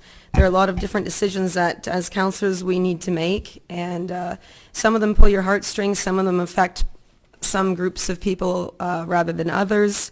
And I've noticed that, sometimes you get people in the audience, sometimes, but what about the other 75,500 people? I mean, we have to look at making decisions for this city, for everyone involved, that are economically sound and that make sense for our future and how we can draw new tax dollars and grow our revenue stream. And I don't believe in selling the park. The way that this report shows that Baxter Park, 6 acres, will completely remain. We're not selling beach waterfront area, and we're not selling the park. 6 acres of park will be there. We are at a time where we cannot afford to be building new community centers. I would love a youth community center in the heart of the city. We are already going to be facing on our agenda later tonight some backlash for trying to save money at the last budget by trimming back a transit route. We are not in a good shape financially. Our operating budget is hurting, our assets are hurting, and this is a good opportunity for us to make a right decision, a sound decision, with all the input that we have received. And yes, the petition was great, lots of people and names. I was surprised there were several names not from Sarnia, from Oil Springs, Wyoming, Moortown, Petrolia, Brigden, Courtright, Point Edward, a ton in Corunna. And that's great that so many people are paying attention, but we have to make the right decision for our taxpayers here in Sarnia. And like my fellow councillor said, we are not in the development business, we are in the service business, and we have to be able to afford to provide, continue to provide the good quality of life for our residents and to attract new residents. We don't have a lot of option in this city, especially in the North End, to provide redevelopment or sell surplus land or have an opportunity for future income through tax assessments. So this is why I feel that we should support this motion with all the information that we have in front of us today. Councillor Bicho? Yes, no doubt I've not made many friends in the Baxter Park area by seconding this, but I wish to speak to why I believe it to be the salvation of Baxter Park and many parks coming. The reason I like this development, number one, it returns the maximum amount for that parcel, the 2 acres, that has been basically presented to us as a separate and therefore surplus thing. So the argument about parkland really doesn't factor into it, number one. Number two, with this one, you actually get a direct and arguably better access down an access road. It happens to also be the one that accesses the properties to Baxter Park from Lakeshore, right? Currently, what we have is a very poorly delineated and maintained set of access, pavement that's well past its due date, and you kind of drop down into the park through a parking lot. This would allow for a much more amenable way to get to the park. I share Councillor Scholten's concern. We here, as the group of councillors, see the fiscal situation of the city. We need to do something about that in all ways. I do not wish to come to taxpayers to build more amenities that we don't have the money for. How that makes no fiscal sense. It's not possible. It can't be done. Our population is aging, somewhat shrinking. I hope we turn that around. We need to provide, as the Baxter Park group has made very clear. I like lots of elements of that proposal. It makes some sense. If it gets pushed behind from the neighborhood, maybe it can be part of the park's master plan that we do something in the park. I don't know that at this point, but I'm intrigued. I love the push that they have, and I attended the session, heard from all the folks present that that's what they want to do. The problem, as has been pointed out, they are the group that they are from that neighborhood. They have a vested interest in their immediate area, having an amenity and having it improved, and I can understand from their perspective what they want. At the same time, this is a city park, and this surplus 2 acres that has been basically set out would allow the money to come into the city budget then to deal with both this park, let's say, and all parks. So it makes perfect sense to me from that standpoint to have better access to it with the access road versus stripping the 5 lots off, and thereby also generating near $1 million and ongoing $40,000 to $50,000 in taxes from it that will go to sustaining all parks. We need more money to actually accomplish our maintenance goals. The reason the work has not been done is the money hasn't been there. There's no secret to it. The money needs to come from somewhere, and this is the start of looking at options to do it. Thank you. Okay, I'll record the vote. Councillor McDougall, Councillor Bushi. Thank you, Mayor Bradley. First of all, to a couple of points made earlier in the submissions from the public. I don't believe that Baxter Park is closed to the public without an access to Lakeshore. Our public park system is accessible to all without prejudice. In my mind, and in my lifetime of using public park amenities, it doesn't have to be right in your face to go find and enjoy a quality park anywhere in this city. And at my last count, we own over 100 parks now, maybe 105 or more. The other thing for me is the change in how we use parks. It used to be that we sent our kids down to the parks. I was a playground leader, for heaven's sakes, in a time when everybody sent their kids off to the park to play, and they could do that. Kids could be safe. It was a magical time, and we enjoyed our communities in a different way than we do now. Past that time of my life, I designed parks and was schooled in the business of designing public open space for people to enjoy. And I have a lot of respect for the neighbors who came forward and the people who took the time to fill out our surveys, or the survey. I appreciated the input. I think there's a lot of innovative thinking going on around Baxter Park redevelopment, and I want to see that happen. To me, one of the most magical and unique differences of Baxter Park is that finger that provides access to the beach. And that is the public interest, far and beyond the local interest of Baxter Park. I have seen people walking in Baxter Park. I took my kids to play soccer there years ago. I've seen people use and enjoy that park in many different ways. And for me, the proposal that is on page 116 of a new building that would cost approximately $250,000 to build, that provides a couple of washrooms and a new quality meeting room, as well as a pavilion for people to enjoy picnics in. You know, when I saw that proposal that came out of the input sessions between the neighbors and staff, I thought, you know, there's a lot of parks in this city that could benefit from that kind of amenity. But the footprint for that amenity can go anywhere in Baxter Park. Excuse me, order please, if I could call, because I do have the floor here. I believe that we are up against a wall here in the provision of amenities in our public park system for our citizens to enjoy. And for me, saddling the Kinsmen for their 2020 project with going out and raising $500,000, even if the neighbors and the Kinsmen could raise $500,000 for a more significant renovation of the building that's currently sitting there or whatever, sustaining these facilities over the long term is our operating and capital dilemma. That's why we lost the Kinsman Center viability in the first place. In the past, we didn't have the money to properly maintain that asset. It was left to deteriorate. And unfortunately, it's past its time.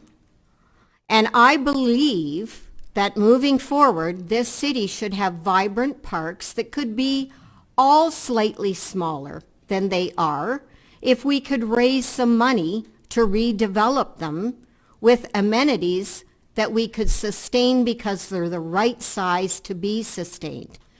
And only by undertaking a master plan can we get there to that.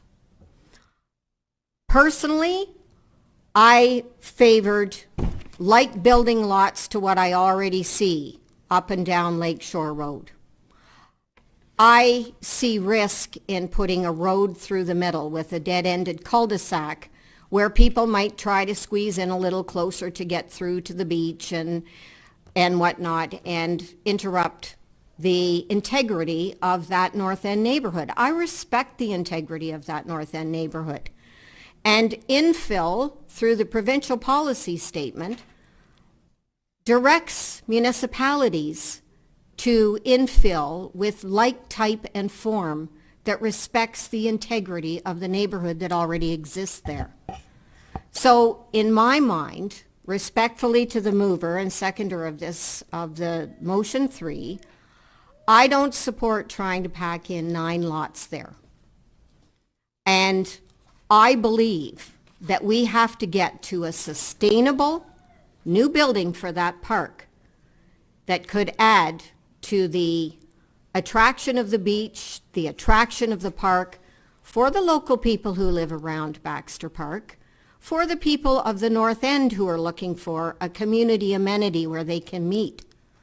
A small room is doable. A larger community facility that's always going to be operating outside its means is not smart, given all the other things we face. We eat up 60% of our budget providing protection services to all of our citizens, to provide police and fire to their door. We don't have a lot of money to build grandiose facilities. So a modest facility that could fit in this park, that may be echoed in other parts of the city, would give the North End an amenity to use and enjoy, and a connection to the beach for people who want to use the enhanced beach. So I'm not supporting option 3 at this time. I think it overdevelops the development capacity of that neighborhood. Thank you. That's where I sit. I've got Councillor Bushi, and then I'm going to look forward to calling the question and recording the vote. I'll be voting against the motion. A couple of weeks ago, I suggested that Jackson Pool be fixed or replaced. I was almost attacked by some councillors saying it should be part of a study for the area. Well, here it's the same, we are going through the same thing. As a result, Jackson Pool now stand alone without being part of the study. We have a similar issue here, and I think the people spoke. When you have 500 people, why do we go to ask the people for feedback? So we could listen to them. We have 500 signatures, 82% voted for the kinsmen and the neighbors to get together and see what they can do. I think we should listen to them. Thank you. I've got Councillor White, then I'll call the question.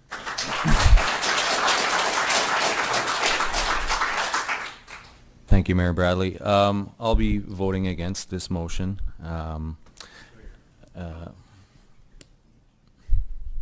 So voting against 9 lots, just to be clear. At this point, I echo Councillor McDougall's perspective on this one. I do believe that there is a much bigger plan that needs to be addressed here. The reality is, 2.5 years ago when I took this position,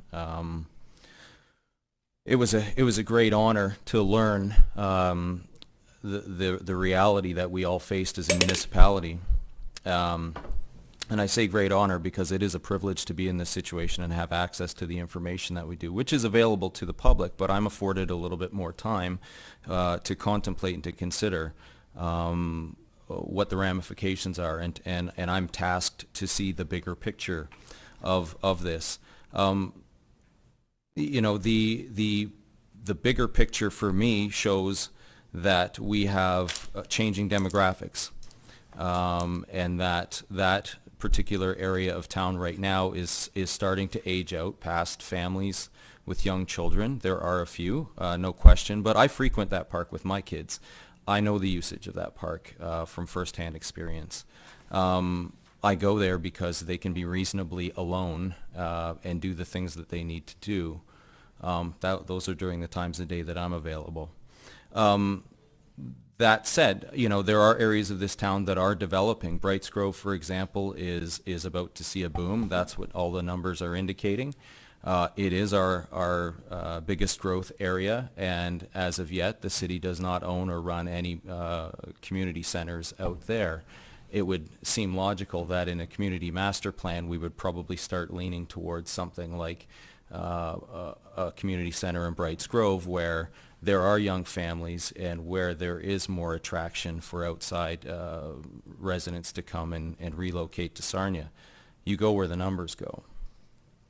That said, at the last meeting regarding Jackson Pool, I indicated the concept of build it and they will come. There is an opportunity here, and I believe that's what the master plan affords us, is that opportunity. I don't think 5 lots closing off Lakeshore Road is an egregious consideration. I don't think that's offensive. That provides actually another acre, I believe, to the park. Makes the park bigger, provides a little bit of revenue, closes off that neighborhood. Yeah, you might have to walk 4 or 5 more houses to get to the park, to round the corner, but at the same time, isn't it nice to be tucked away in a park where you are away from the traffic? That said, I'm prepared to move in another direction regarding the option 2 once this vote is taken, but at this point, I will not be supporting. I'm going to call the vote. It's option 3, which is the large number of residential lots. And I'm going to record the vote. I just want to make one comment when I'm recording the vote is that one speaker referred to 206 and what was put in the waterfront master plan. And I was the author of that because there were efforts in the past. And the second you sip from that cup to sell out parkland, you'll continue to drink from that cup. And that's why that was put in as a protection. And in this particular case, I can't support either of the options to deal with the residential component. So I'm going to call the question, record the vote. Those in favor of option 3, Councillor Schulten, Councillor Mitro. Those opposed, Councillor White, Councillor Couch, Boucher, myself, Rusevich, and McDougall. I now look for another motion. Councillor Couch. Well, I already said I'd move option 2. That's my preference, and if I get a seconder, I'll speak briefly to it. Councillor White. Can I ask Councillor Couch, does that include rescinding the rezoning application or not? As far as I'm concerned, it contemplates that doesn't exist. Yeah. I think for the record, since the application was in front of us, it would need to be rescinded with that motion. I don't see it exactly that way.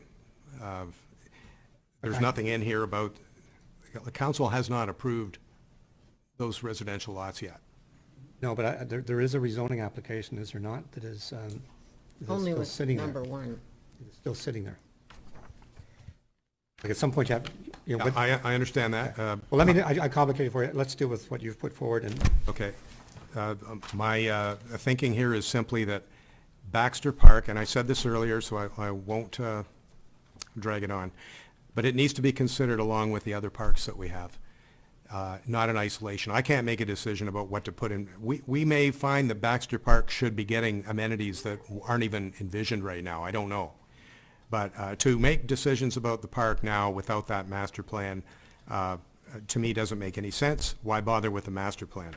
And I do not envision that this is a go-ahead to do residential development. I don't see that. That's not what I see in this option. Thank you. I'll call the question. Mr. Speaker, Councillor McDougall. Yeah, I have a question on that.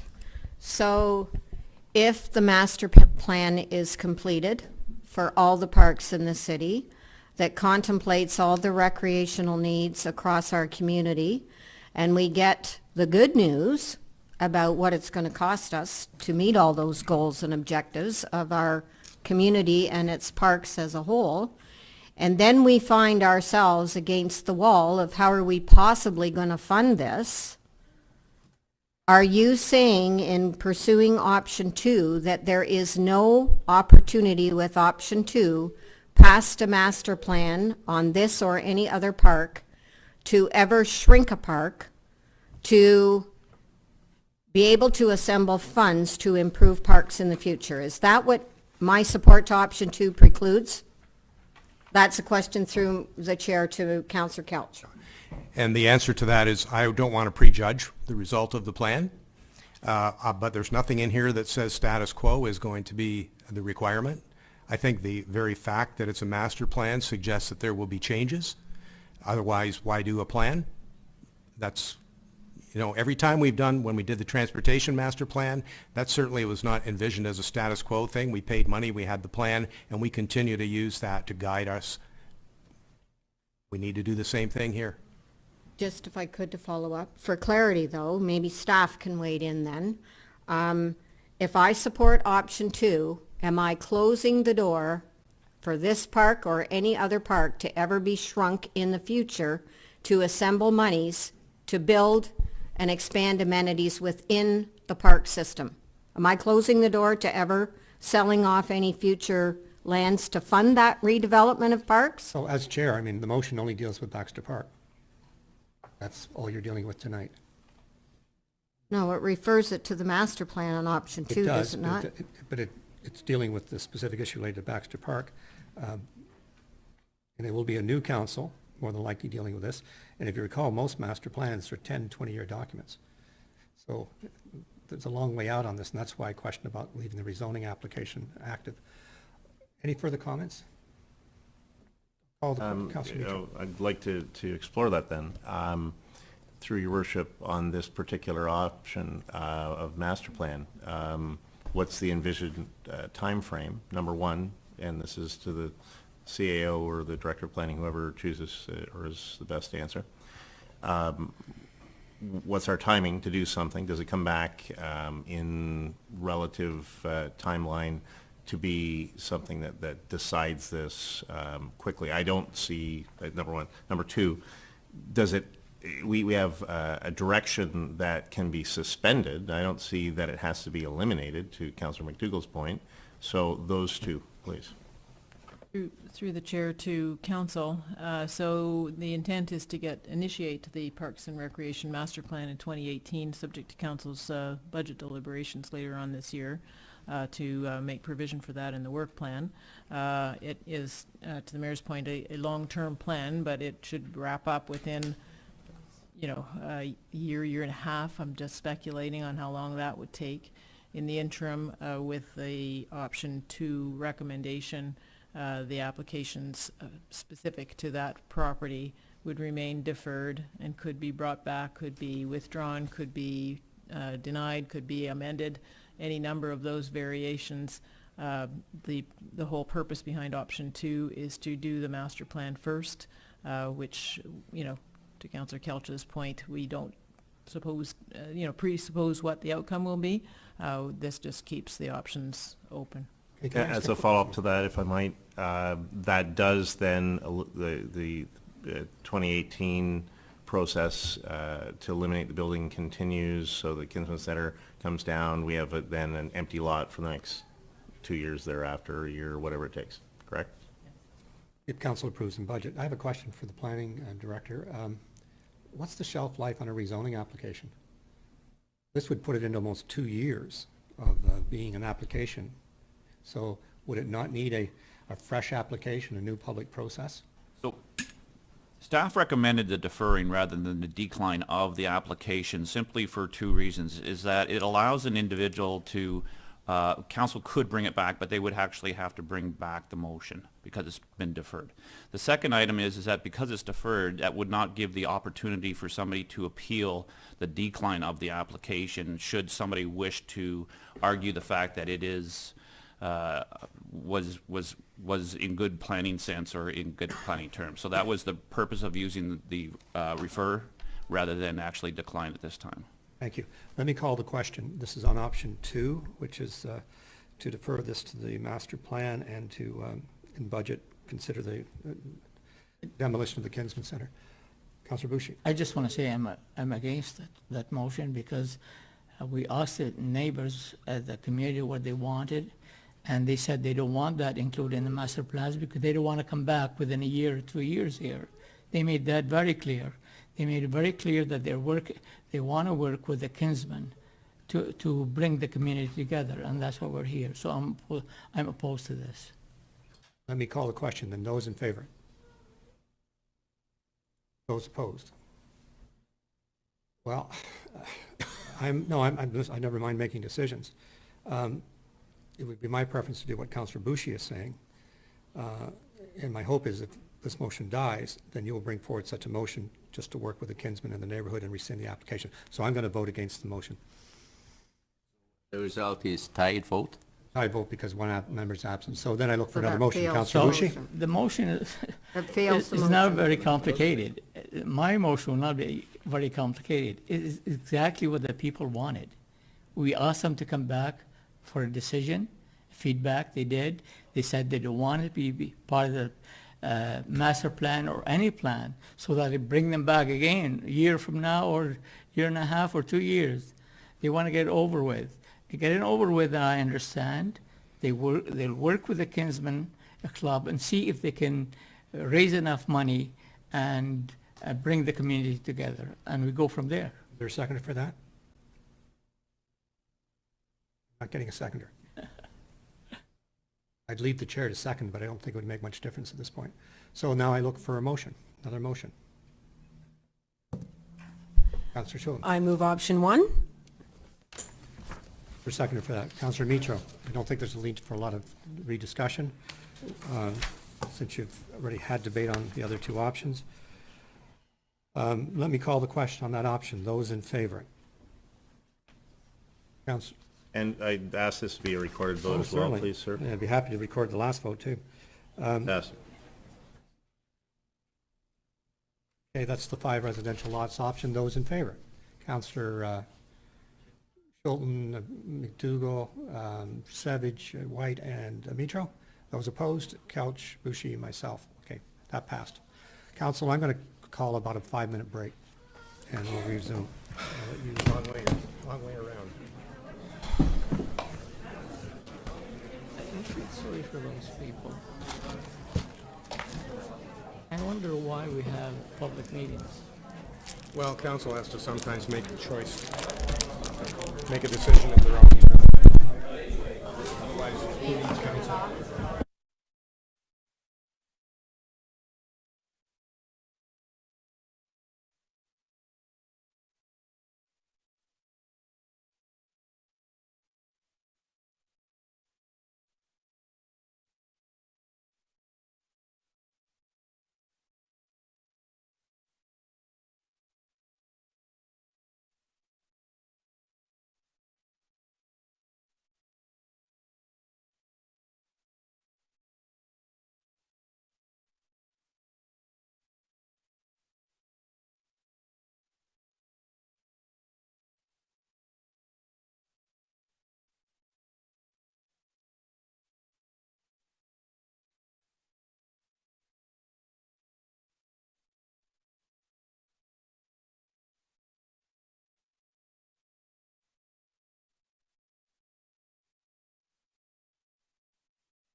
Thank you, council. We'll pull this meeting back to order, and I'll sit in until the mayor returns.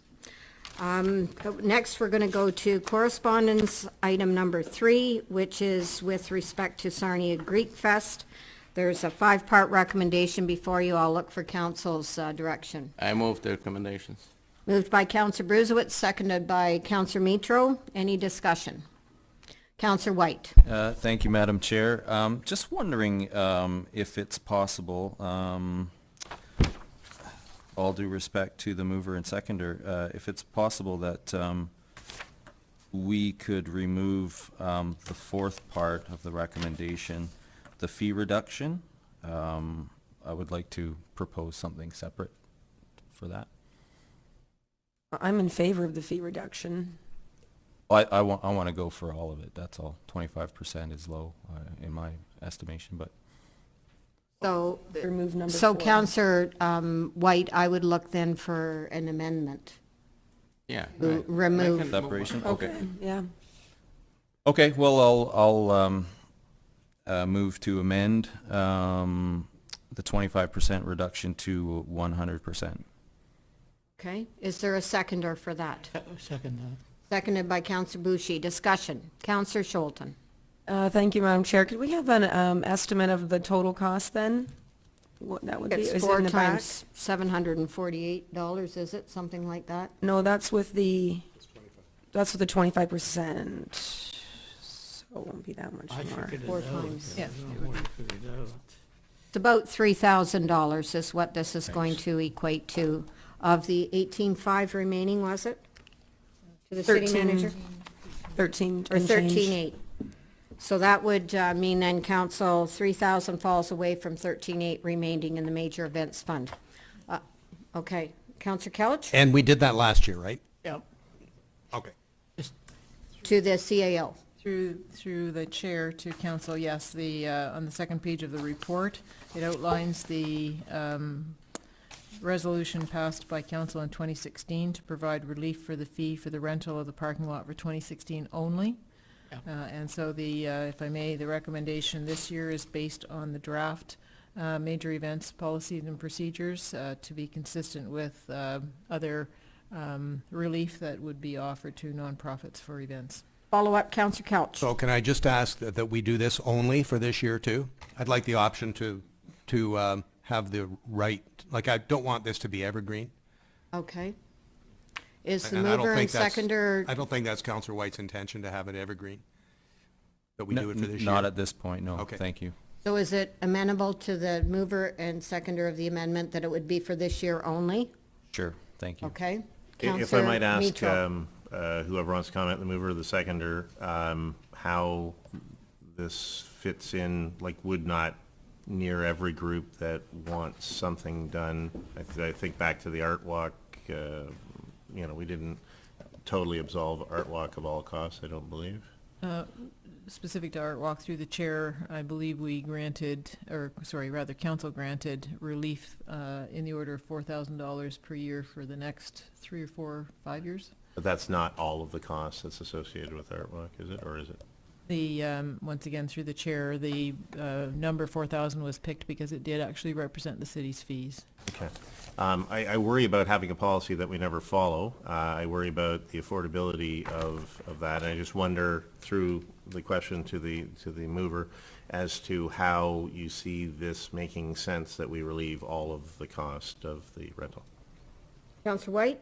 Thank you, Madam Chair. Well, in this case, first off, and I might be wrong, but I don't foresee any other events coming, huge events where this opportunity would present itself that would affect our major events fund for the rest of the year. There may be the odd thing that comes forward, but perhaps that's a question to ask of the CAO.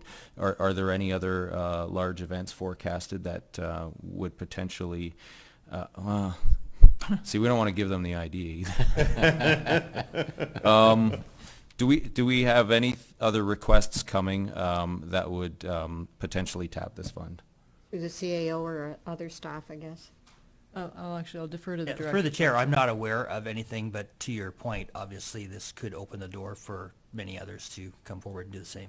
Okay, so I'll just, thank you, and I'll just follow up to that. I said in Art Walk, the Art Walk discussion, and I'll say it again, the concept that I think until we get to a point where we've got street closures every week and it's starting to cost us significant amounts of money, my philosophy is we should be able to pull people downtown for events like this and create more opportunity for the local businesses, the ones who are there year-round, to participate in events like this. And in order to do that, we should be able to offer street closures and parking lots at this point. I mean, you know, for the foreseeable future, we're not planning on closing down these streets every week and giving up that revenue. But I think right now it's an opportunity to continue to build upon something that has worked well in the last couple of years, or for, in Art Walk's case, the last decade plus, and continue to market our downtown as a place to hold events. Okay, thank you. Councillor Boucher. It's a small amount, and excuse me, that bring people downtown. We always wanted more people downtown, and here's our opportunity to do that. And you hear the comments all the time. There's nothing doing downtown. There's nothing doing in this town. Well, there's a chance for us to approve this and move on. Okay, thank you. Any further comments? Councillor Couch. I'll just say there were thousands and thousands of people at RevFest, so they were pretty happy people, and they were definitely thinking there was stuff going on. I would echo the same as a participant in most First Fridays, and as a often supporter of downtown. There's lots to do downtown, so it's all relevant. So I'm going to call the vote on the amendment first, which is to provide 100% relief for this year only. All in favor? Opposed? Right. That's carried. Now to the main motion. Calling it? Call a question. All those in favor? Call a question on the main motion. All in favor? Opposed? That's carried. Okay, thank you. Bear with me, Council. Doing good. Okay. Item number 4, which is with respect to City Hall display policy. Councillor Scholten. I move that we approve in concept the display policy. Okay, seconded by Councillor Couch. Discussion. Seeing none, all in favor? That's carried. Item number 5. So moved. It moved by Councillor Couch with respect to the Environmental Advisory Committee and Urban Wildlife Committee merger. Good. Oh, sorry. Okay, moved by Councillor White and seconded by Councillor Couch. Sorry, I was doing my best impersonation of Councillor Couch. Okay, I'm sorry. Unsucceeded yet. No. Okay. Discussion on this motion then. Councillor White and then Bruzewitz, then Boucher. Go ahead. Thank you, Madam Chair. This reflects the motion I brought earlier in the year in regards to beefing up the great work that is being done by both the Environmental Advisory Committee and the Urban Wildlife Committee. I want to give a special shout out and thank you to the members of both committees who've been absolutely amenable to this idea, showing up for special meetings called sometimes within 2 weeks to hash out the details of this document that is before you today. The group, they engaged in very, I would say, colorful debate at times, which is exactly what we want. We want this to be about the public engagement. This opportunity here provides a modern committee that functions the way advisory committees should function, and a committee that functions as we would see mirrored in municipalities across the province of Ontario. The idea that this would then be renamed as well, the Environmental Advisory Committee, falls in line with provincial mandates. It is the will of the members of both committees, with some ideas that as a committee we will work down the road to honor the history of the Urban Wildlife Committee as well. The participation in this, it really was all about the membership of these committees. and they did a fantastic job of coming forward with ideas. Thanks to our Deputy Clerk, James Jenkins, for leading this through some very difficult technical stuff. He did a phenomenal job in leading these meetings and making sure that the membership understood the whys of what was being proposed, and then allowed open discussion and made the changes as was directed by the membership. What's really interesting about this is that it puts the onus on the member of council who is representing council on this committee to attend meetings. That's a unique feature, but it is common in other municipalities as well. What I like about that is it indicates that a meeting cannot take place without the member of council there, so an official meeting cannot take place. What that does is it enshrines my responsibility, in this case it's me currently as a member of the Environmental Advisory Committee, enshrines my responsibility to attend this committee. And in the event that I have an illness or a conflict in my duties, it provides me an opportunity to actually enlist the help of one of my colleagues to come and sub in for me as a member of council, which I think opens the door to greater understanding of the mandate and the duties of this council. This is really meant to be an advisory committee that enlists the public's help at the correct time, enlists council's help, and provides council with the necessary advice on pertinent matters. I'll leave it at that. I see there are some questions. Thanks. Councillor Bruzewitz and then Councillor Bushi.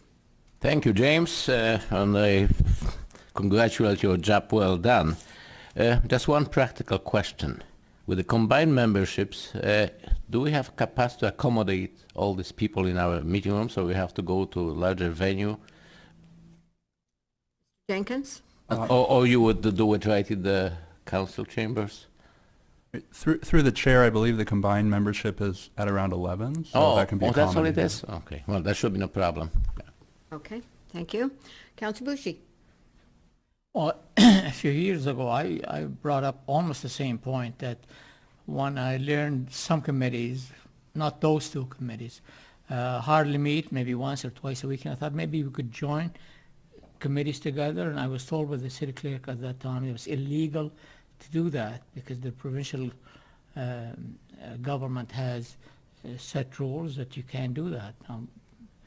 But in this instance, you can. Am I right? Mr. Jenkins? Through the chair, some committees do have a statutory basis that would prevent an amalgamation like this because these were created by council as advisory committees outside of legislation. It's possible. That answered that. Okay, thank you. All in favor then of the recommendation? That's unanimous. That's carried. Next is the petition for a new municipal drain on the west side of Waterworks Road. Councillor Kelch, Councillor Scholten. Any discussion? Seeing none, all in favor? That's unanimous. Moving on then to item number 7, which is the speed limit reduction to 60 kilometers per hour on Blackwell Side Road. Looking for direction, Councillor Scholten? I would like to move at this time that we receive and file that. If there's a seconder, then I could explain my... I'll second it. Okay, move to receive and file by Councillor Scholten, seconded by Councillor Kelch. Yes, go ahead, Councillor Scholten. Thank you, Madam Chair. So in just looking at this, it reminds me of a time recently we had another reduction in speed, and it seemed to me to be that the reason was because one resident asked for it, then we did it. So now it looks like we've had one resident ask for this, and we've also heard back from one resident that doesn't want us to touch or change the speed. And in our report, we have 11 factors that are to be considered with motor vehicle when we reduce or change the speed limit. So I'm just thinking of those 11 factors, many of them are like how many stop signs, how many cyclists, how many side streets. Were any of those 11 considerations really factored in order for us to have the opportunity to make this decision tonight, or are we really just basing it because one resident decided it's the right thing to do? Look to staff. Mr. Bergfans? Through the chair. Yes, when we get a concern of this nature, staff has a protocol of a checklist of those 11 and that 11 has gone through as far as the horizontal, we look at the width of the shoulder and things of that nature. So when we do get a request, we bring it to council with the review, and we'll bring it to council for any recommendation. I mean, we could go and look at all the streets in the city of Sarnia, and but they would still require to bring back to council for the recommendation for a speed reduction to change the bylaw. Okay, just to follow up, Councillor Schultz. Thank you. So to follow up, though, we don't have in our report anything to do with the 11 factors. All we're basing our decision on tonight is that one person wanted us to change it. No, If you did go out and do the checklist, is there a checklist for us to see regarding those 11 factors? We certainly can include that into a council report or further report to show you the checklist and how they rate the different scenarios for that checklist. Yeah, because if some of those, how they're rated versus the actual property that you went and physically looked at and you did your checklist, but I would feel more comfortable making a decision on something like this, looking at that checklist and see how the checklist was affected directly with this road and this property. So that's the only reason why I thought receive and file it, and that means it could come back to council, could it not? Or should I change my I would motion for suggest- future?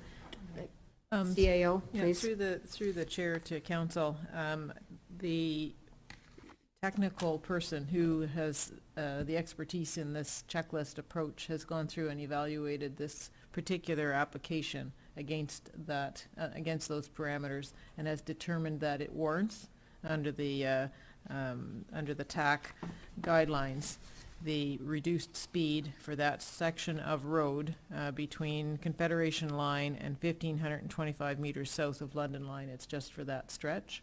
So it is a very technical exercise, and the individual who has the ability and the expertise in this area has evaluated it against that checklist and is bringing forward a recommendation for council's consideration in order for us to maintain safety within that stretch of Blackwell Side Road.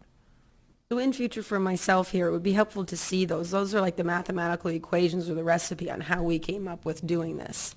I think it would be important to see that information in future when we have this coming up to council. It's just my opinion. Okay. Okay. All right, so the motion before council, Yeah. Councillor Brusewitz. This report was prepared by Clinton Harper, Transportation Technologies for the City of Sarnia. I don't know whether the rest of council members know, but Mr. Clinton Harper, who in my view was exemplary city employee, is not with us anymore. He actually, today is his starting date for the position that he was hired by Lambton Area's water supply system as a water engineer technologist. And he gave the proper notice evidence, I believe. Whatever. Yeah, I didn't ask a question. I think he did. But anyway, we've lost Clinton, and that's a loss for us. And I believe it's a gain for Lambton Area Water Supply. So. Well, let's just approve it and move on. Okay. Oh, no, I know that, but I thought that this is the last act of Clinton as the transportation technologist, this report. Okay. Okay, thank you, Councillor Brusewitz. Councillor White. I'll validate Councillor Brzejewicz's comments. Clinton Harper is an incredible employee, and he will be missed. I didn't know that, so thanks for the depressing news there. Okay. But we are going to move on with the motion before us, and the motion is to receive and file the recommendation. All in favor of receiving and file? File means we don't do it, correct? That's right. Oh, that's fine. Wait a minute. So, call the vote again. Receive and file? Opposed? That motion's carried. Thank you. Okay, the next motion before you tonight is correspondence number 8 with respect to BioAmber. Moved. Moved by Councillor Couch, seconded by Councillor Mitro. Any discussion? All in favor? Oh, sorry. Councillor White, did you have something? Yeah, I did. Sorry, my note just popped open here. And maybe I missed it, just a simple question. I typed this in the middle of the night. Is this projected revenue stream to be determined on a per cubic meter basis? Or is it a flat rate that's to be determined based on expected use? Mr. Berkmans? Through the chair, it's a per meter basis. It's the if you see the bylaw and the agreement in the it does have the formula on how the Okay. charges on further. Yeah, thank you. Okay. Anything further? Seeing none, all in favor? That's carried unanimously. Next is correspondence number 9 with respect to Sarnia Police Service and mobile data terminals. Looking for direction from council. Moved by Councillor No, Schulten. I move that we defer this to the Sarnia Police 2018 operating budget, to build into their budget. Is there a seconder for that motion? I'd second that for discussion. Moved by, or seconded by Councillor Mitro. Any discussion on that? Councillor Schulten. I realize this is not a large amount, but it is $100,000 of uncommitted, or sorry, not uncommitted, unbudgeted monies. And from the report, it sounds like they were using it for some trials this year with the plans to sending a bid to confirm what they wanted. However, I just feel like it should be put into the 2018 budget. Simple for me. Okay. Any other comments? Seeing none, so the motion before you, council, is to defer to the 2018 operating budget. All in favor of that? Opposed?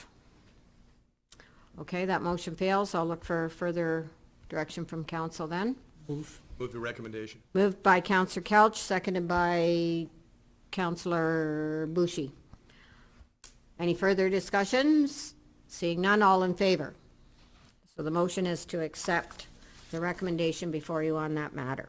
Correspondence number 10, HST Review Services, moved by Councillor Bushy, seconded by Councillor Bruzewitz. I have a Discussion?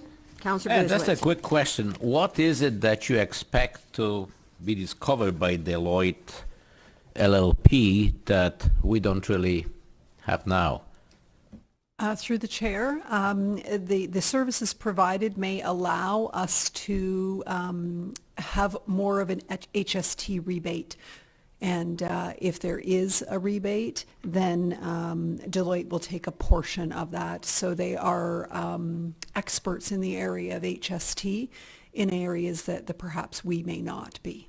Follow-up a question. Do we need a third party to assist with that, or the simple communication with Canada Revenue Agency could actually optimize our recoveries? This is, through the chair, this is the service that they provide. They are aware of things that we, on a daily basis are not aware of. So they have been utilized by the city in the past and have resulted in revenue coming into the city, net revenue. Well, my final question, if there is no further recovery, there's no cost to us, right? Correct. Okay. Any further questions? Seeing none, all in favor of the recommendation? Opposed? That's carried. Thank you very much, council. Correspondence number 11 is the Firemark Cost Recovery Program. Looking for direction? Move that. Moved by Councillor Mitro, seconded by Councillor White. Any discussion? Seeing none, all in favor? That motion is unanimously carried. Now, with respect to motion or correspondence item number 12, Mr. Jenkins pointed out to me that Sarnia City Council grants exemption of bylaw 2006 of 1999. Or 206, okay, of 1999, with respect to the information in the agenda. So, Doggy thing. yes. So moved. Moved by Councillor Couch, seconded by Councillor Schulten. Any discussion? All in favor? That's carried. Thank you. Okay. Correspondence number 13, Sarnia Arena LED retrofit ice surface lighting. Moved by Councillor Bucci, seconded by Councillor Schulten. Any discussion? Seeing none, all in favor? Opposed? That motion is carried. Correspondence number 14 with respect to cooling tower replacement tender 17-08. Moved by Councillor Couch, seconded by Councillor Bucci. Any discussion? Seeing none, all in favor? Opposed? That's carried. Thank you. All right. I get them all? All right. Good job. Well done. Sorry about that, guys. On then to the minutes. I move that Who's- the minutes of June 19th, 2017 regular meeting and June 19th, 2017 public input meeting as printed be adopted. All in favor? That motion is carried. Inquiries, information, and urgent matters. Is there anything council wishes to raise? Council Bruzewitz. Last year, my notice of motion to be discussed related to water rate structure was tabled. The reason for that was very simple. We're getting close to the budget time, and the staff, wouldn't really have an opportunity to actually provide this information for the council. And I've recently talked to Director of Finance, and I would like to have that motion dealt with July 31st. I know we have a new water analyst, Ms. Kelly Farr. I know she's sort of new at this, but the question I have for Director of Finance, you think we can have this item discussed on July 31st? So I would, because that's only basically information, so any council member could model the different rate structure that I think is warranted to have a look, and so we pick up the best possible water rate structure. Do you think we can have that item on the agenda by for July 31st meeting? Through the chair, could you confirm what information you're looking for specifically? It is all written in that report that I gave to council last year. So I'm not going to change. I'm not even going to bother to update whatever work I present to council. I consider that being tabled. I'm not going to update it for newer information. The rationale, I think, is clearly spelled out there. Okay. But again, I don't know whether Ms. Farr is able to actually accommodate that, because I would like to have that dealt a little bit ahead of the budget time. This is basic information, technical information, so any council member can model themselves whatever options are there for the water rate structure. Through the chair, I did look at the report from last October, I believe it was, and there were two parts to the motion, and the second one was defeated, and the first one was tabled. No. The whole report was tabled, as far as I remember. So I don't know what you were looking for, but I'm sorry, we didn't even deal with it actually, because I pulled it out. Make a motion, I'll second it. No. I'm just asking questions here. My motion, my report to council was given at the time, and then I withdrew it because, there was not enough time for the staff to actually react to it. But it was not voted on at all. So I think the question asked by the councillor was whether or not it could come for July 31st through the CAO. Is that doable? Do you need some further time? Because July 31st is coming up pretty quick.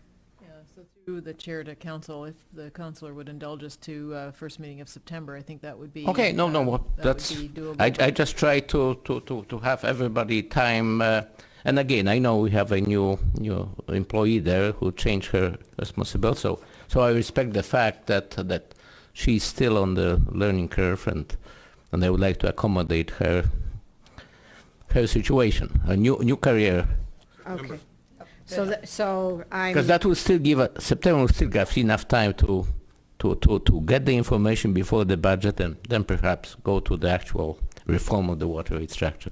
So by response to the question, then, I believe that staff is willing to come in September with that. I don't think we need a formal motion, do we? I don't think no, so. No, and thank you, because Chair, no, and I just wanted to know, because members of the public asked me, some of them are mad at me that I actually withdrew that or tabled that last time, so I'm able to tell with some finality when this thing is going to be dealt with. So thank you very much. I'm happy with the answers I received.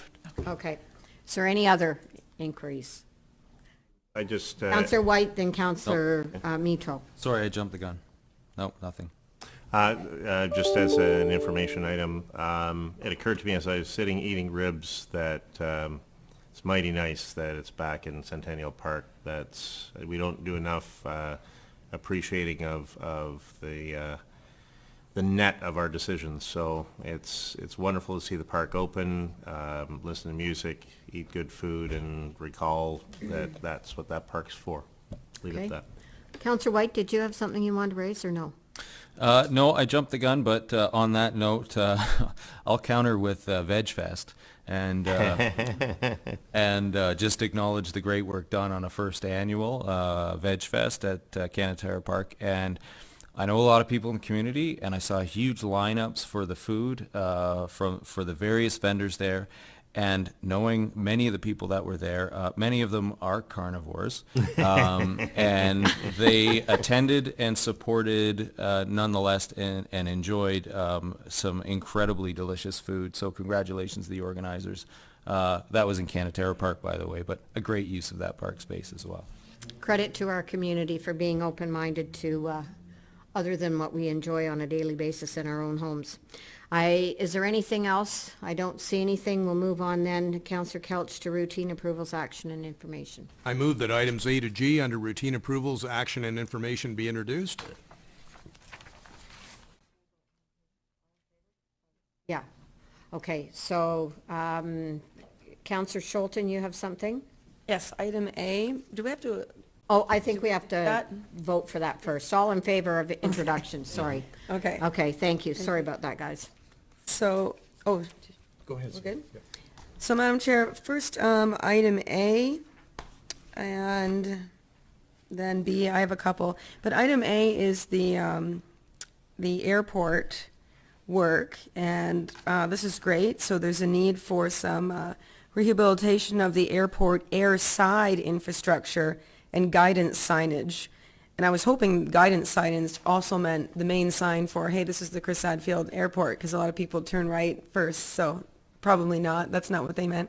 Okay, signage for the airplanes on the actual ground. That's correct. So even though I'm thrilled about that, I'm also disappointed that there's nothing in here about our big giant dirt hill with metal sticking out of it. And I was hoping that this would be the meeting that we would have some information on how and when and who is going to make that look nice and bulldoze it over. And I mean, it's just a terrible eyesore coming into the city. So that's what I'm looking for. Through the chair to council, that is still a work in progress, and we are trying to get that dealt with as soon as possible. So what is the holdup? Is it money? Is it it's the city's responsibility, obviously, to clean that up, or is it part of our contractors, the people that had worked on Centennial Park?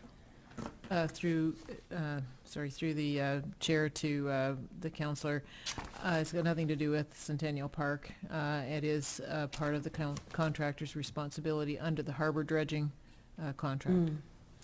Okay, so if it's not done by our next July 31st meeting, could we have a report on that so we know what to expect?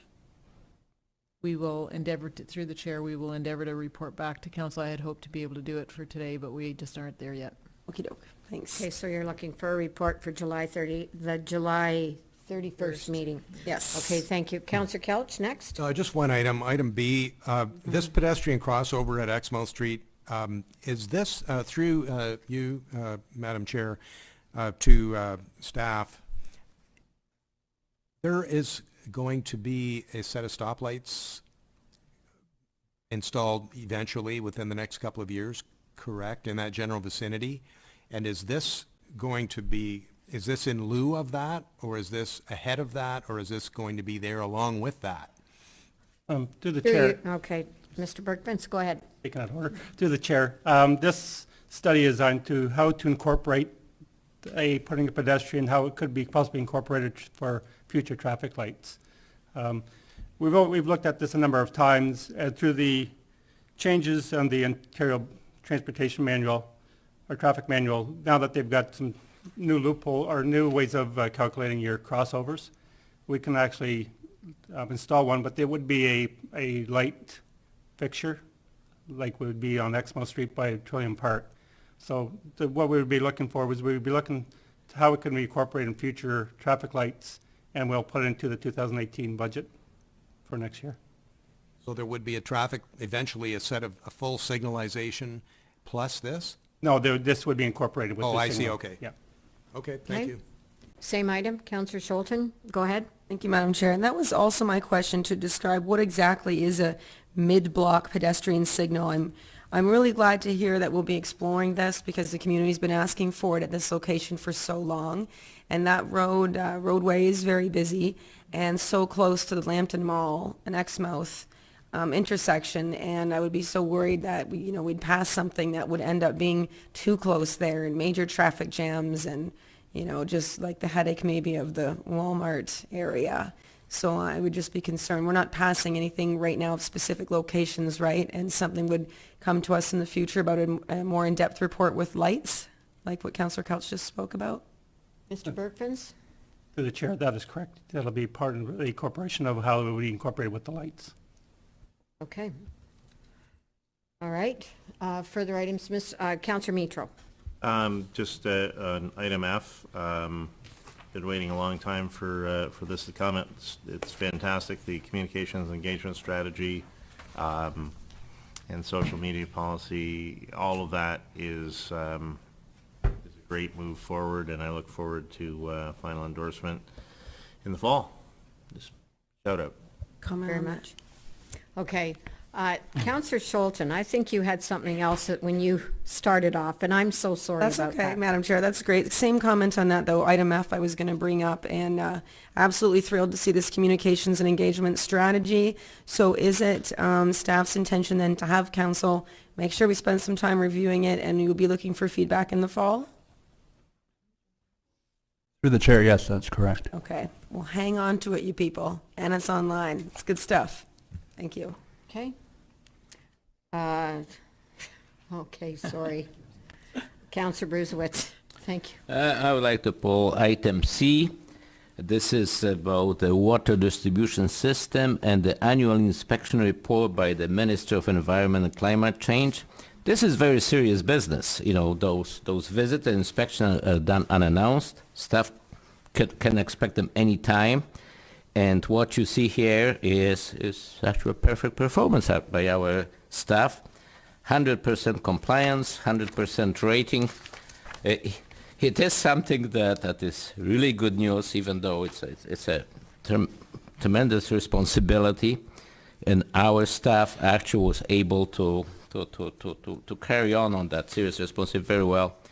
Again, it's one of those stories that I hope that one day some of our media, including First Monday, recognize that we do have excellent management team and employees that perform extremely well. And that was for the third consecutive year, so congratulations to staff on that.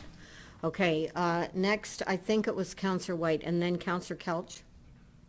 Thank you, Madam Chair, and congratulations. I was actually sitting in the ER with somebody. It was like 3 in the morning, and when I read that report mid last week, and it actually perked me up quite a bit. That's really fantastic news. Excellent. Item G, this is a reconsideration request regarding Transit Route 9. I'd like to pull that and move that council reconsider its prior decision and debate the request at the next meeting of council scheduled for July 31st. Is there a seconder for that? Councillor Scholten? Okay, now, the report says July 10th. Is that an incorrect date here? It says here, request for reconsideration was to July 10th, or is it 31st? Through the chair. Oh, sorry. Okay, my mistake, my bad, Chair. Okay. All right, so the motion is that it will be referred to the next meeting of council. All in favor? Opposed? That's carried. All right. Anything else, council?